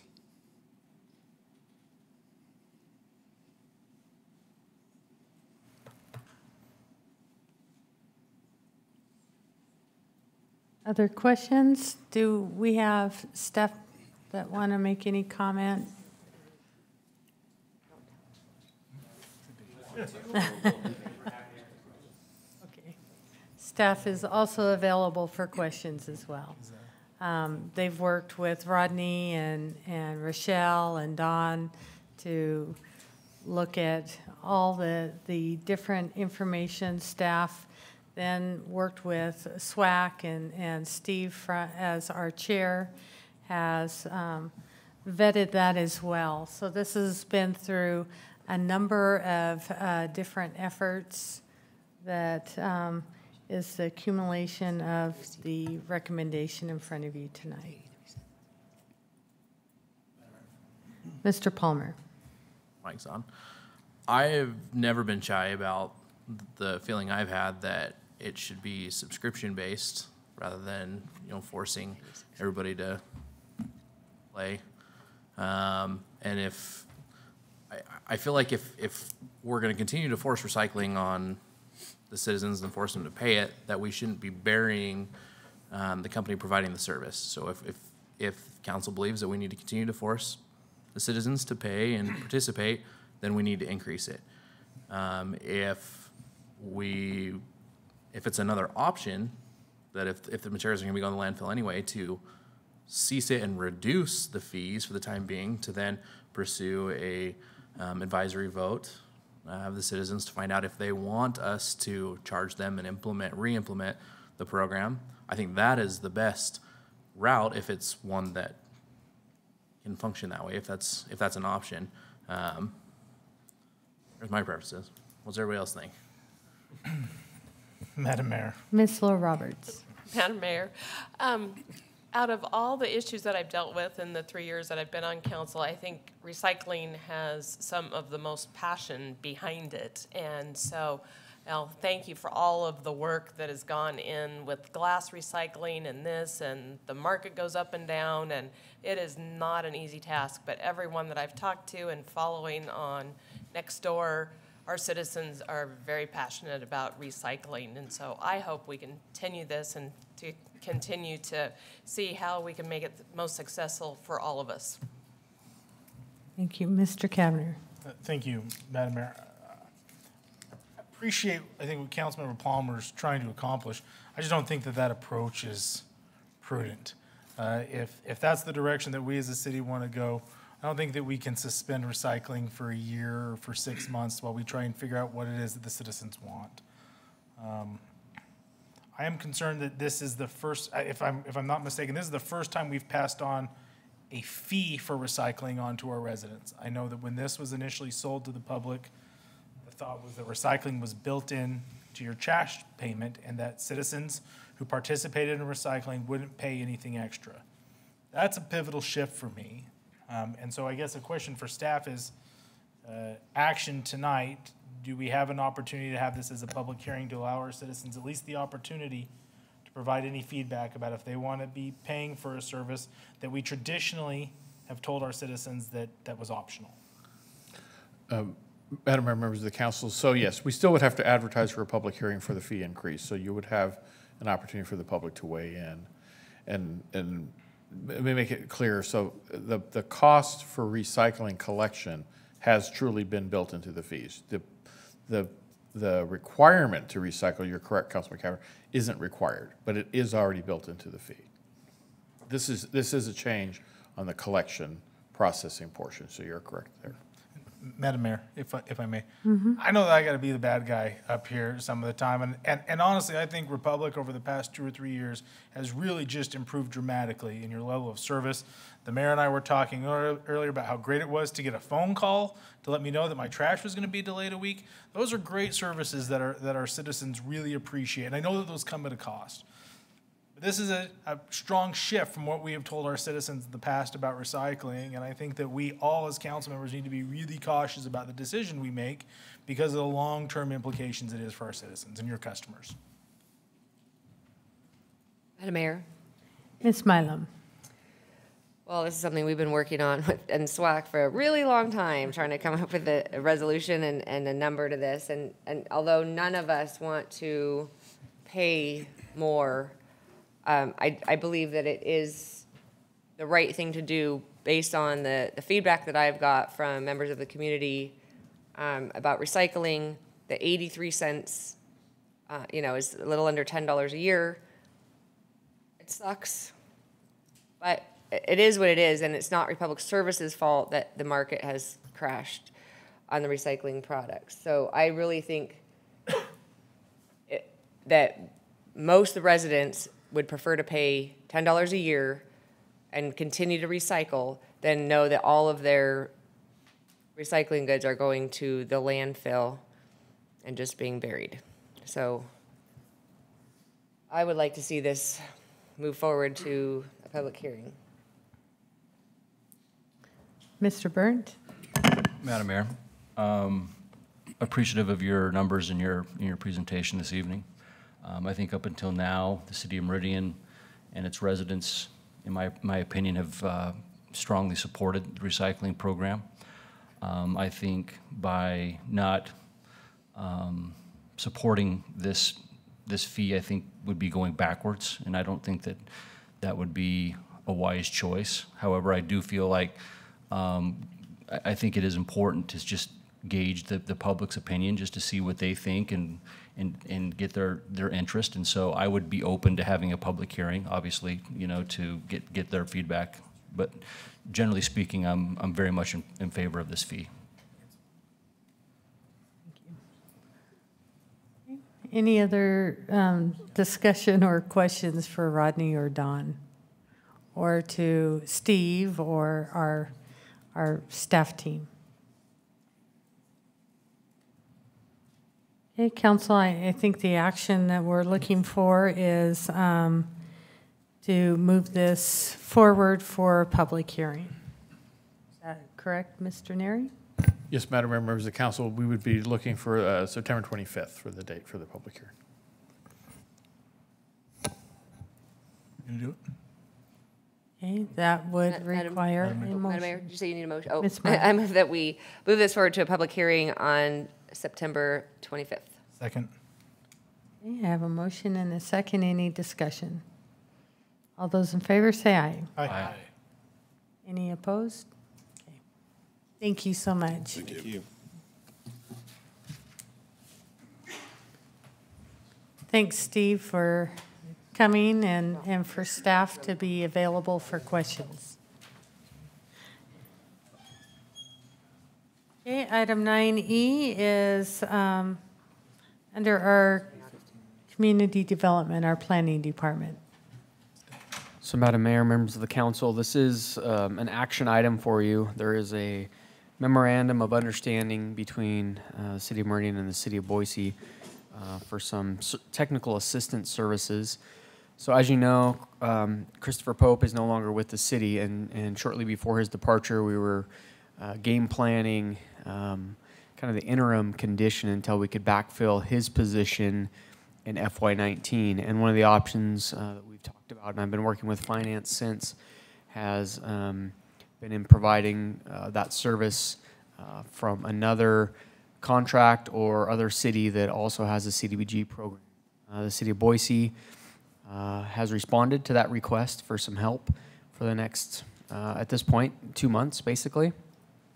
And so you have before you again, a technical assistance, a memorandum of understanding so that they can give us help. Essentially what it says, and you can certainly read it for yourself, it's in your packet, but housing and urban development is coming to town later this month, and we need some help kind of prepping our files and getting ready for their audit of our program. So that's a lot of what we've asked them to do is kind of go through our files, make sure everything seems to be in order, maybe call out some changes for how we have things organized or where things might be missing, print them off, put them in the file, those types of things. But basically cleaning and organizing our files for that upcoming audit.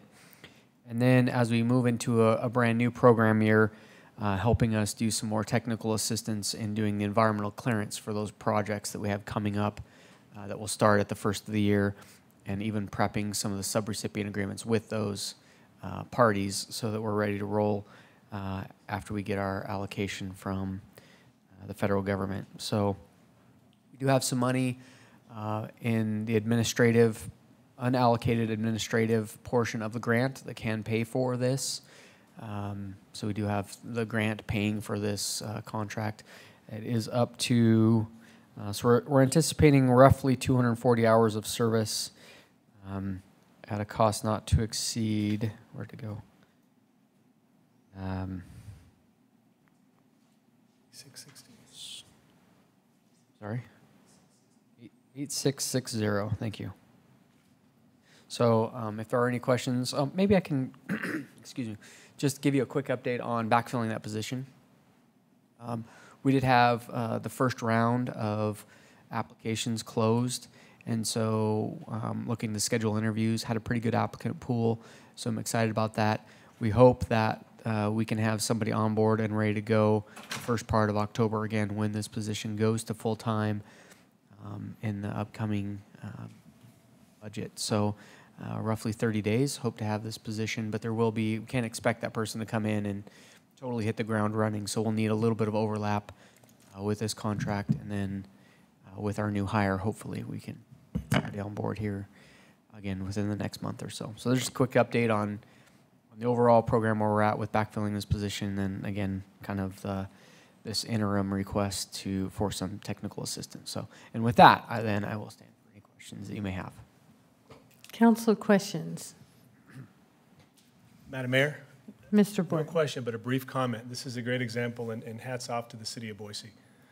And I know you probably already expressed it, but opportunities for the communities to help each other out when they're in a pinch. This is one of probably many examples, so I appreciate their willingness to step in quickly and help us through this transition. Classy move. Thank you. Mr. Palmer. Madam Mayor, did you need I need a motion to approve the MOU? I move we approve the MOU between Boise and Meridian for CDBG assistance. Second. Have a motion and a second. Any discussion? Mr. Clerk, will you call roll? Thank you, Madam Mayor. Councilmember Burnt? Aye. Councilmember Palmer? Aye. Councilmember Little Roberts. Aye. Councilmember Cavanagh. Aye. Councilmember Borton. Aye. All ayes, motion carried. Okay, Madam Mayor, Mr. Borton. schedule-wise, timing, I think Councilwoman Mylum might have to leave early. If it'd be okay, items C and D are relatively short compared to A and B. If we could, I'd like to amend the agenda and take up C and D and then backtrack to A and B. Council would be Okay. so open to that. Yeah. Wishes. Very good. Okay. Okay, well, I will turn this item over for you to lead. Sure. Thank you, Madam Mayor. Relatively quick, this is listed under department reports. It's following up item C and D on a couple of items that were discussed months back. Item C is the non-discrimination ordinance. This discussion came up to council. I had asked, in getting feedback from council members, to advance this issue, and I was given some majority direction to bring something back for consideration. So today is that. What CJ's passing out is what has been drafted as a proposed non-discrimination ordinance for Meridian. The purpose of today's update is to get it to everybody, to be made available to the public, and to schedule a public hearing for this. That was the direction that was provided last time, and that's where we'll head. The date for that was proposed to be September 25th. So that's the date for the public hearing on the non-discrimination ordinance. Real quick, the structure of this is modeled in very large part with what the city of Boise has done. Their prosecutors provide prosecution services for the city of Meridian, and it mirrors in many ways the language from their ordinance, which I think has already been shared with everybody, with a couple of nuances that I think make it a little more clear, a little more balanced, and appropriate for at least our consideration. So this isn't a public hearing or discussion for this topic, but at least to get it all in front of you.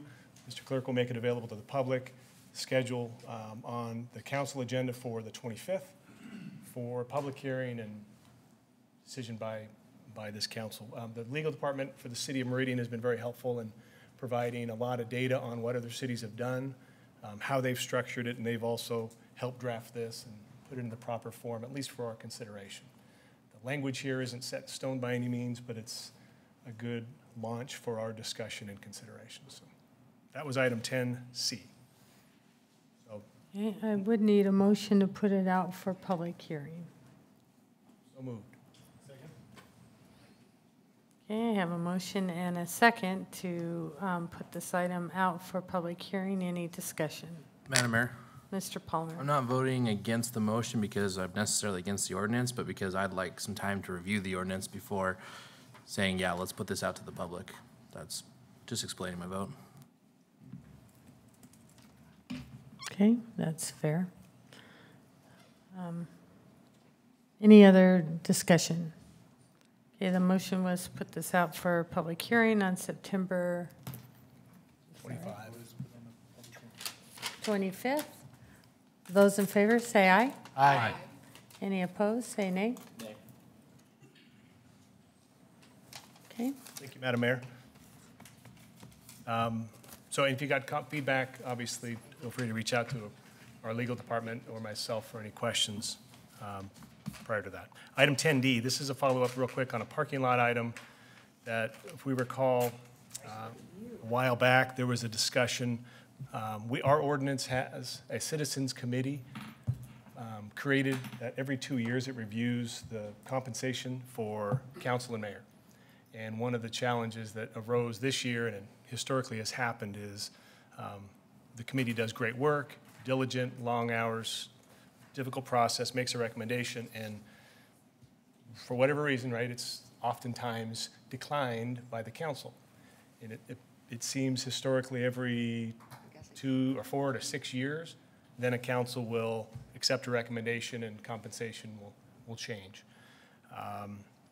That seemed to create some strife that might not be necessary, so the idea that I'm bringing back was whether or not we want to bring forward language for everyone to see that would amend our ordinance that instead of requiring that citizen committee to do its process and review and recommendation every 2 years, it would do it every 4 years. So if everyone would thought, no, I don't want to do that, let's still do it every 2 years, then the concept will move on and we'll tackle more issues that council members want to address. But if there's some desire to see that, what that would look like and chew on it, we can bring that forward. Madam Mayor?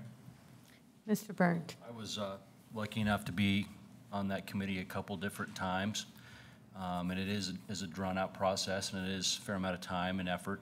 So I agree with Mr. Borton's comments on that. So I just, a point of clarification, in the past, what have been the main reasons for denying the recommendation from the committee? Madam Mayor? No, this is probably very fact-specific based on each committee's recommendation. Each recommendation, when there's been an increase, it's been backed up by data. I don't recall one where it's been solely a desire to raise compensation for elected officials because, or just because they like us. There's been some comparative analysis that seems to justify it, but elected officials oftentimes are reluctant to vote for compensation increases regardless. And I think some of that creates that, the lag where it historically is, especially for council. You know, it gets a no, no, yes, no, no, no, yes. And Mr. Neri had provided way back, but I made a note of it, the council compensation, this happens every 2 years, but it changed in 2000, 2006, 2014, right? So you kind of have this slower sequence of compensation changes.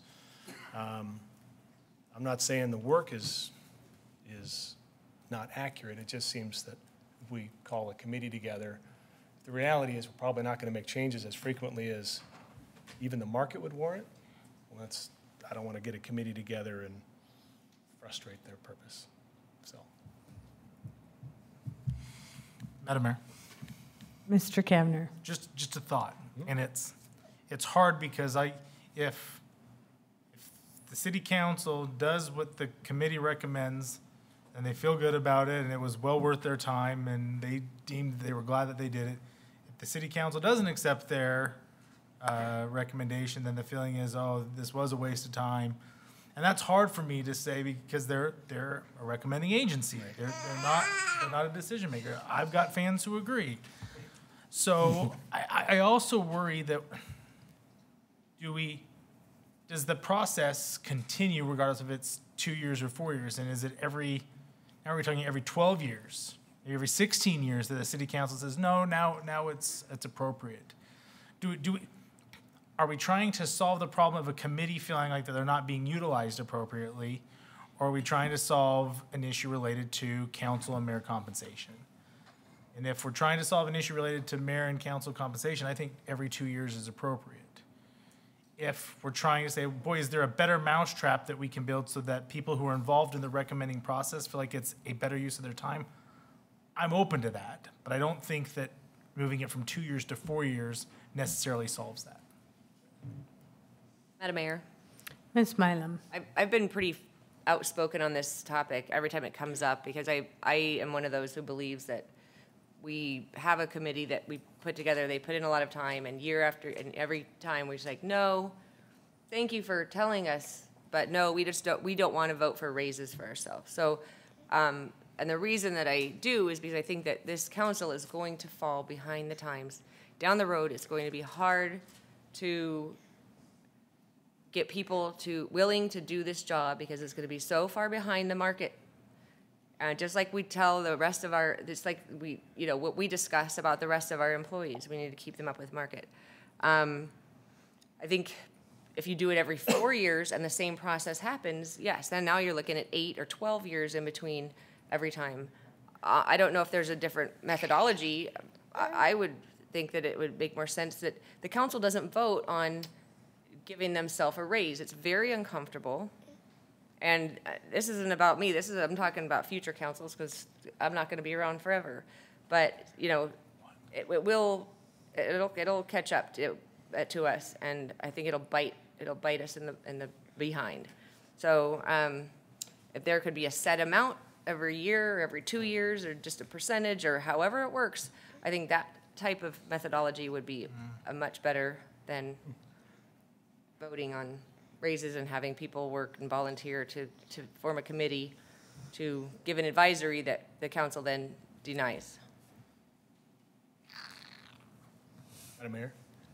Mr. Borton. Sounds like some of the comments might be, let's explore ways to build a better mousetrap or process it, but not necessarily change it from 2 to 4 years, but maybe revisit the manner in which it's looked at. So, Madam Mayor. Fine, yeah. Mr. Kavner. We're just spitballing, we're just making suggestions. So here's a thought is, ideally, they've got to bring a recommendation back before next year's election, correct? So they need to probably get together and start working on that process because they did it a year ago and it's every 2 years. So my thoughts would be, let this process play out again this year, and ask that group at the same time, you've been involved, you felt frustrated because council didn't necessarily adopt your recommendation. How would you change the process? What recommendations would you bring? And allow them to bring, one, a recommendation for compensation, if any, and two, recommendations for council to consider for a change in ordinance to improve that process. I would trust them who are in it day in and day out to come up with better suggestions than us here up at the city council. For what it's worth. I see head nods. Okay. Madam Mayor? Mr. Thank you. Borton. That was it. That's feedback. We get ideas. And we talked about this in the spring about if someone's got an idea they want to float, discuss, bring up. If it goes forward, great. And if it goes nowhere, we'll move on. Great feedback. Sounds like we've got some direction, and we'll incorporate that and see how maybe the next committee can help solve some of the problems. So their time is valued and perfect. Okay. Madam Mayor. Mr. Kavner. I just wanted to thank Councilmember Borton. I think this can be a daunting process, getting some of these questions answered. And again, whether the body agrees or disagrees with some of the issues that are before us, we're answering them, and we're not allowing them to lay in limbo any longer, and so that we can report back to the public, this is what we did with X, this is what we did with Y, and the question, at least for the short term, has been answered, and appreciate Councilmember Borton keeping the process moving forward. Item 10A is citywide annual fee update. Brad, I believe you're the one tagged on this. Rita is really good at that. I have Jenny to thank also for Jenny. this distinguished opportunity. Madam Mayor, City Council, first time being here, long time viewer, relatively speaking. First time I have the opportunity to be here before you to talk about our citywide fees. As you know, a year ago, we consolidated all our fees into one consolidated fee schedule. Over the last, since I started in January, I've been going through all the departments, consolidating all of the changes that they want to bring forward, and that's what I'm bringing to you today. Without further ado, we have 19 fee changes. If you look on your screen, the items highlighted in tan are the ones that are greater than or in excess of 5% in either direction. 17 of the 19 items highlighted in tan are related to Public Works. It's related to changes in the price of the meters. We have people here from Public Works if there's questions on that. Near the bottom, you'll see there are two of these fees. Near the bottom, there's the QLPE review. That is a contract change. It's an increase of $30 per the contract. Then you also have a daycare inspections. As you can see, the state cap increased, and they want to increase our cap as well. That rounds out the changes. There are two new fees. Those are highlighted in orange, the very bottom. This is with fire. It's basically for either 2 or a 4-person EMS bike patrol team, not EMT is my mistake on that part. This is for a private event, if they wanted to contract to have a bike team on the ground. This would compensate us for that. That rounds up all of the changes. Moving forward, I guess we would need to have a public hearing on the 25th, along with the other fees that we're doing with the resolution, and to be effective the 1st. If I misspoke, so please correct me, but I believe that is the schedule. Hopefully, we're hoping to keep to. If any questions, happy to talk. I think there's some people here. If there's questions about some of the fees, we can address those. If we can't, I'm happy to get back to you if we need to be to. So, Hey, Council, any questions for Brad? Okay, this would need to be put out for public hearing. So I would need a motion. When do you anticipate this coming back, Mr. Neri? Madam Mayor, members of the council, I believe it was the 25th of September as well, because we're going to have it in place prior to October 1. Madam Mayor. Mr. Borton. Move that we set this for public hearing on September 25th. Second. A motion and a second to set this over for public hearing on September 25th. All those in favor say aye. Aye. All ayes. Aye. Thank you. Thank you. Have a good night, guys. Did he say aye? I told him, like, say aye. Okay, 10B is under our comprehensive plan application processing for discussion. Caleb. Thank you, Madam Mayor, members of the council. This has come up a couple of times over the past few months.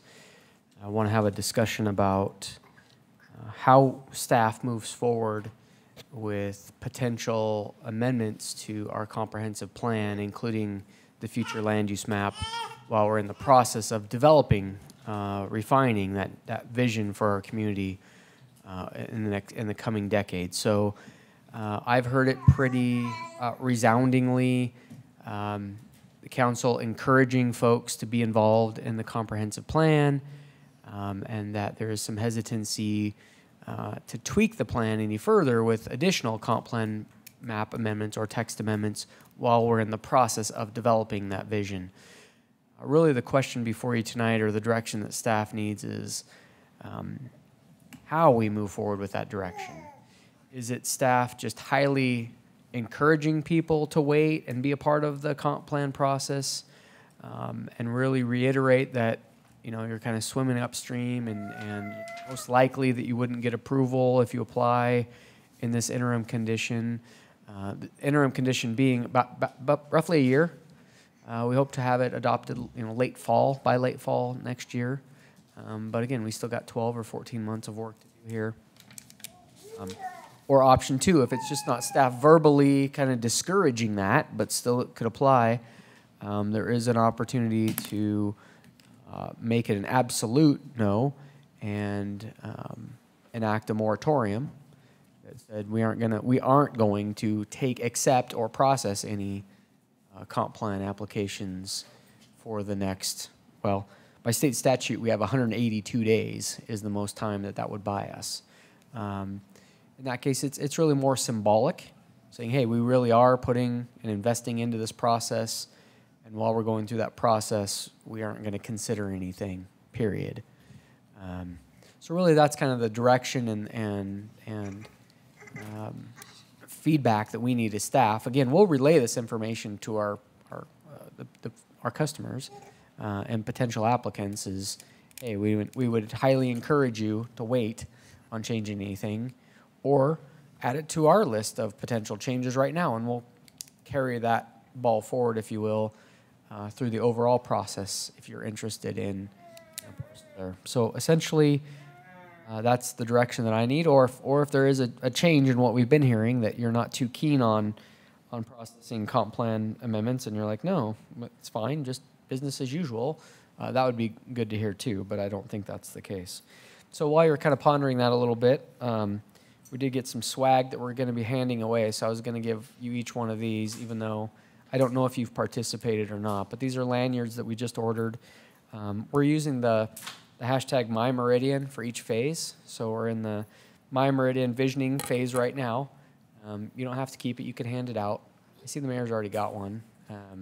Mine is Mayak. You got the Mayak version. So we have two versions. We're really trying to get up to 19 demographic more involved, since they're likely to be pretty affected by what happens in this plan. So we're going to some safety summits and some other things, and even Mayak meetings. But anyway, so I'm going to take one and pass it down. I do have more if you'd like more, but we're going to be handing these out too at our booth as we're continuing to engage and get feedback from the public.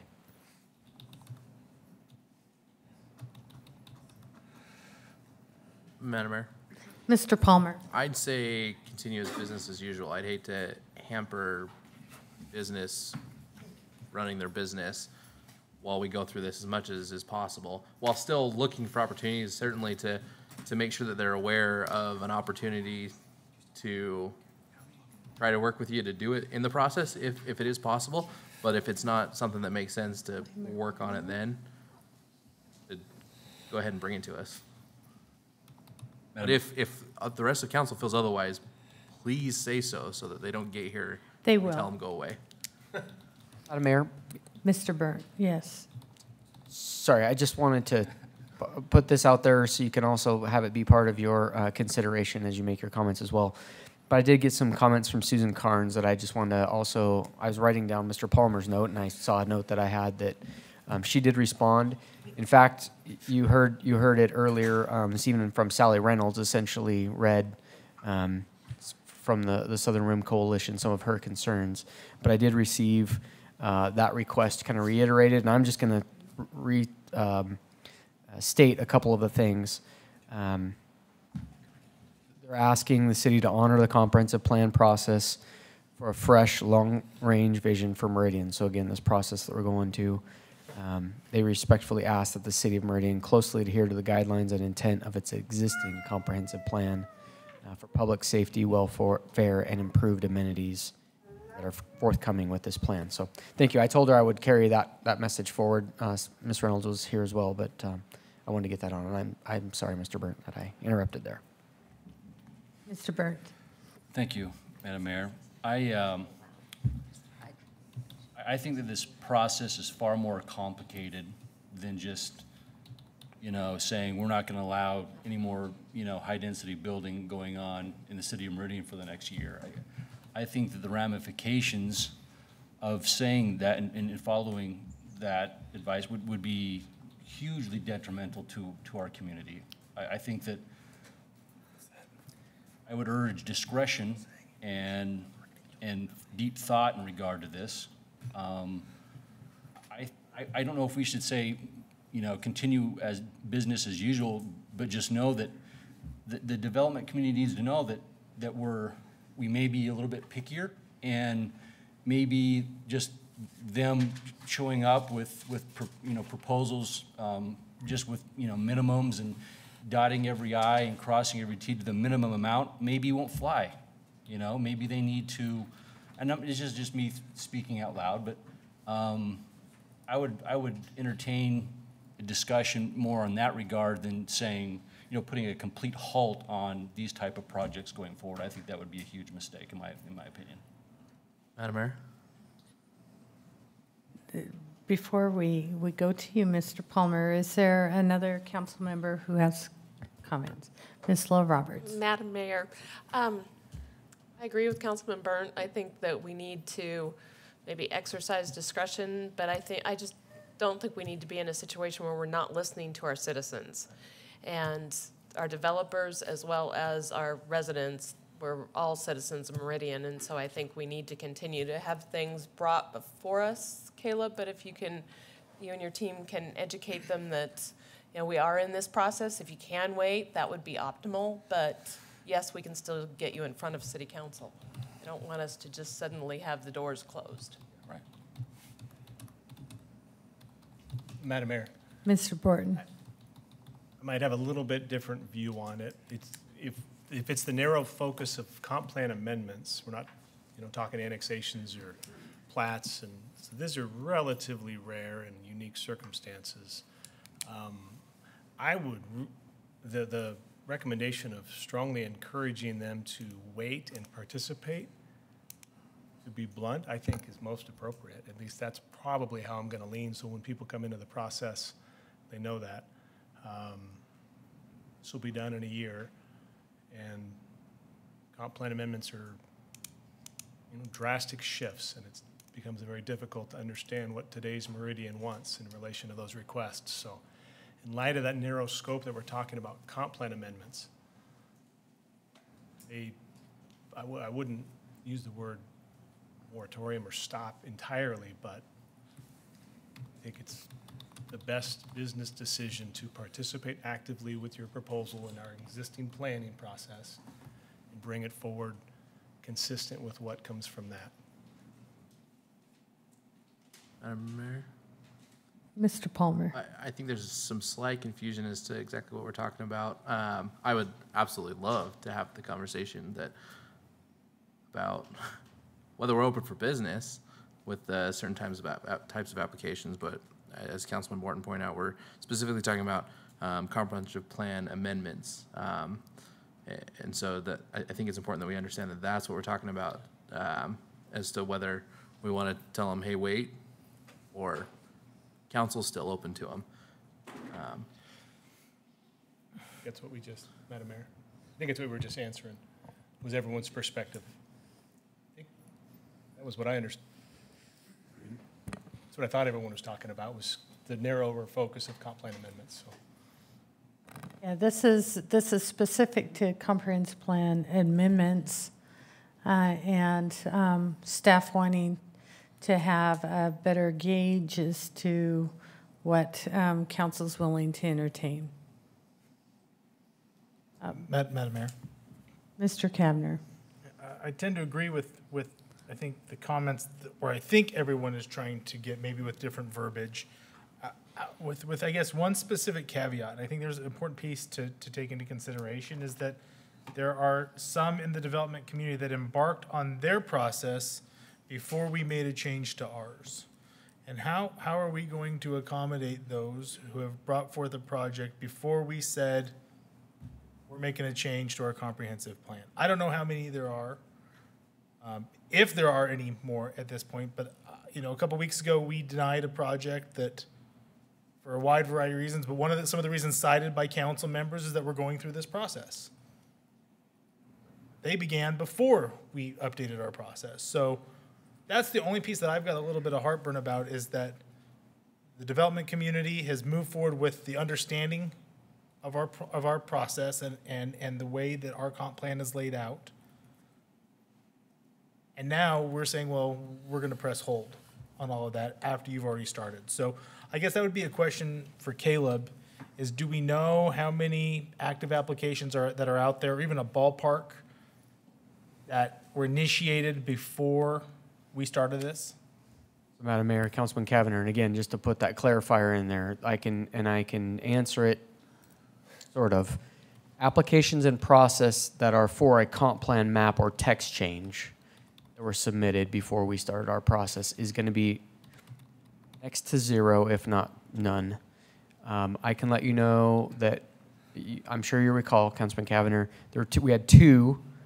One of them was approved, one of them was denied on the same night.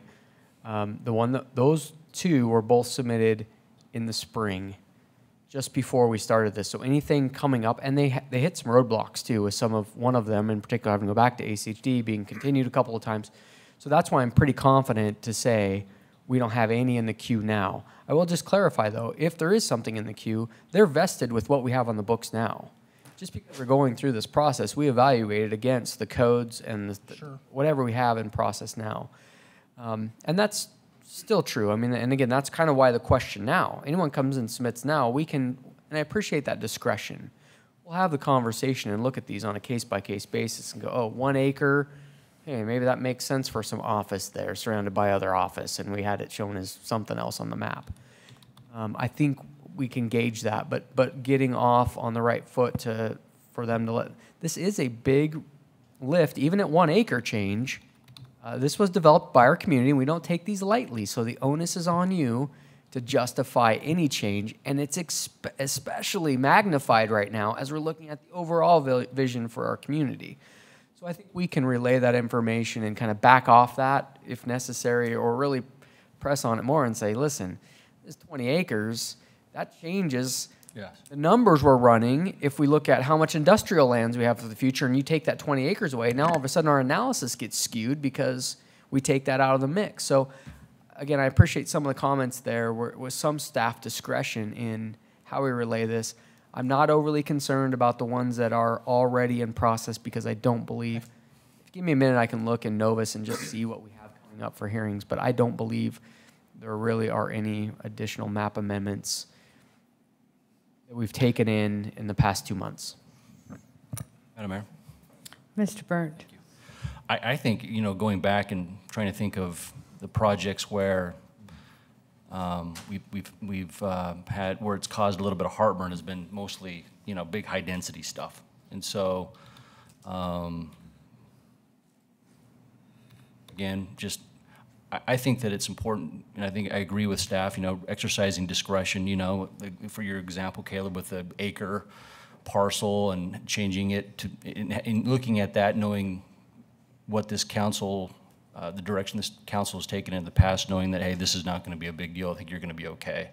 But I think, the Southern Rim's concern is just density, high density. And so maybe going forward, just having discretion in regard to that, making sure that, that if we are presented with a project that it's been vetted and, making sure that it makes sense for the greater good of Meridian for the next little while, because we're in the process of redoing our comprehensive plan.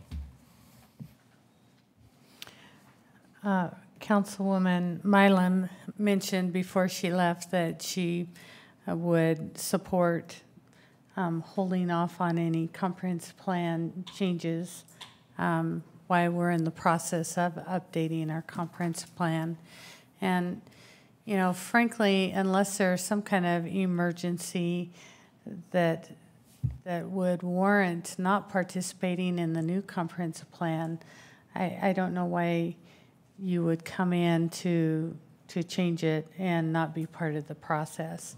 I started, when I was on planning and zoning, our comprehensive plan update. It took a while, and we did hold off on changes. And even at that time, changes to the comprehensive plan were only allowed every 6 months. And I think there was a state code to that, that only allowed changes that infrequent. It did allow for a more thoughtful process. I think the question about step-ups have also been brought up, and that's something we're considering not having in our updated comprehensive plan. So these kind of things, I do think show value to the citizens' participation and to their voice, and does encourage our property owners and the development community to be involved. They were involved at that time, and maybe they had even more reason to be involved. But also, our development community stepped up alongside our property owners when we did the 10-mile area specific plan as well. And while the city did continue to process applications, it was to the comprehensive plan, and whatever was incorporated as part of that comprehensive plan update for that area specifically, those were agreed to by the applicant to adhere to. So this isn't new. It's been practiced in the past, and has been, it didn't stop the development community from working with us and being part of the process and part of the vision. It didn't stop growth, and I think it allowed us to grow as gracefully as we possibly could in the midst of tremendous growth pressures. So if this council's direction is, instead of just saying no as the direction, but be very discriminating and maybe give our staff the leeway of saying, unless you can really give a good reason why this should be considered, you may want to wait for the comprehensive plan update. Madam Mayor. Mr. Kavner. I think just some additional context, especially because Mr. Burke has sat through our meeting. I appreciated his comments earlier today. When we start talking about changes and maybe pressing pause on things until we complete the update to the comprehensive plan, that means a lot of things to a lot of different people. And as I've heard from the public, there are those that want us just to press pause on reviewing all land use applications until it's completed. You hear from those that say, no, we just don't want you to process any high-density residential, or depending on the part of town, I don't want you to process any commercial. So we've got, as a body, have to be pretty uniform in our comments on this. And moreover, we need great citizens like Mr. Burke to communicate that to his neighbors in the north and the Southern Rim Coalition, to communicate that to the neighbors in the south, so that we're consistent with everybody that we're talking to. Because I think the biggest challenges occur is when somebody thinks they hear one thing from a member of city council or a staff member or a developer or their neighbor, or they read it on next door, and it's counter to whoever they hear from somebody else. So really trying to be as clear and concise and consistent in our comments, both with anything that comes before us, as well as anything that's in the pipeline. How that happened? Or what was that? Sorry. Any further discussion? Caleb, do you have a sense of where council's coming from? Well, Madam Mayor, unless there's a motion or direction to bring back some type of, I don't know, Mr. Neri, if it's a resolution or an ordinance, if we went moratorium, which I don't, and that's not what I'm hearing. Again, No, there's no interest that I've heard in a moratorium. So I think we can relay the information and use that discretion and direction. Just the last point I would like to make is... And Caleb, forgive me for interrupting you. Again, this is on comprehensive plan changes. So just maybe two quick things to circle back on Councilman Kavanaugh's question about ones that are in process now. I just went back, and Creamline Park and Tanner Creek were both August 21st. Those are the last two we had that were pre this process.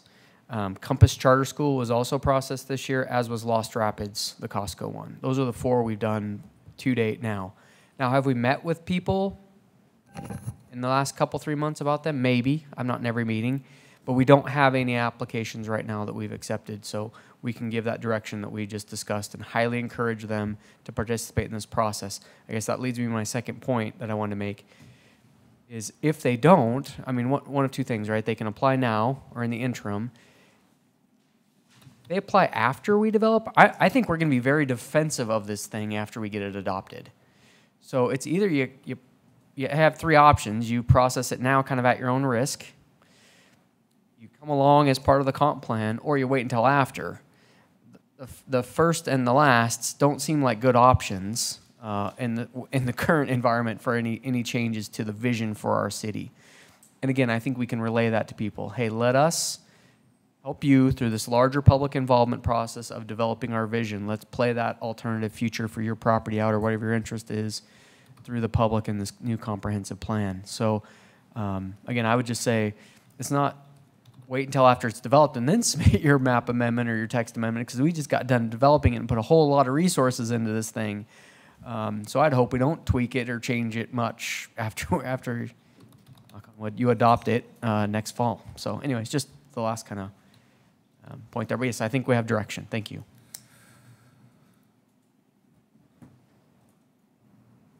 Do you need to do that through a resolution?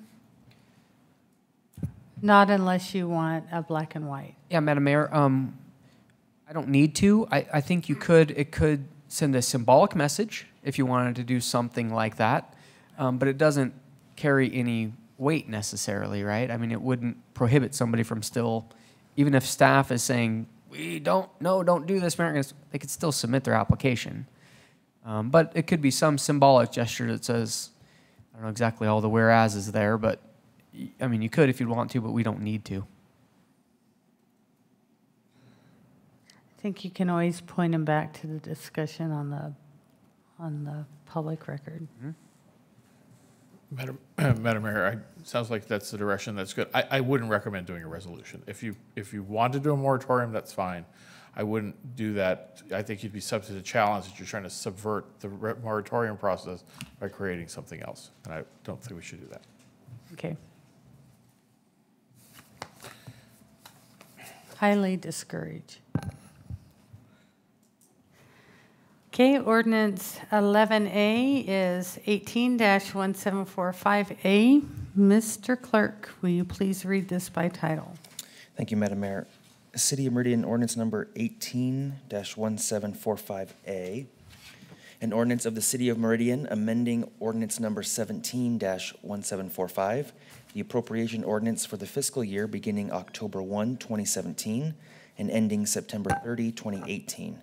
Appropriating monies that are to be allocated by the City of Meridian, Idaho in the sum of less $10,112,632 and providing an effective date.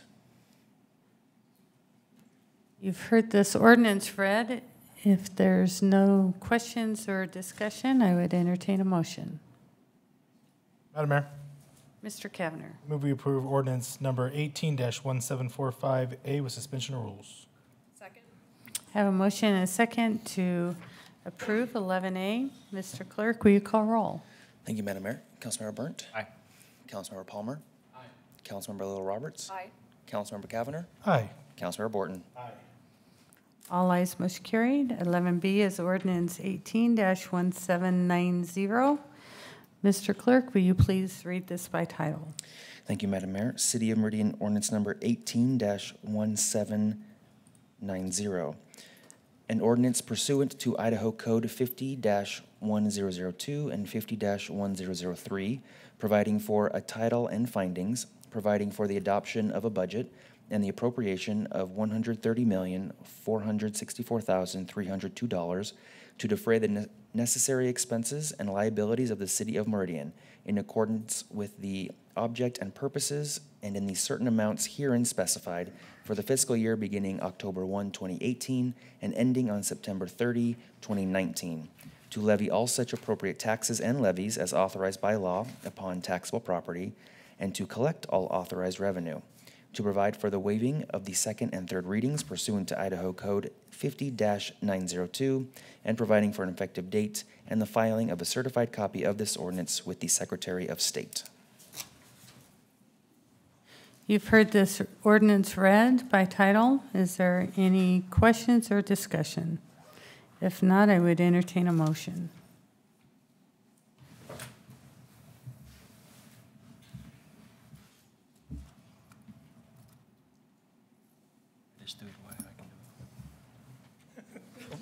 Or not. Madam Mayor. And Ms. Little Roberts. I move we approve ordinance 18-1790 with suspension of rules.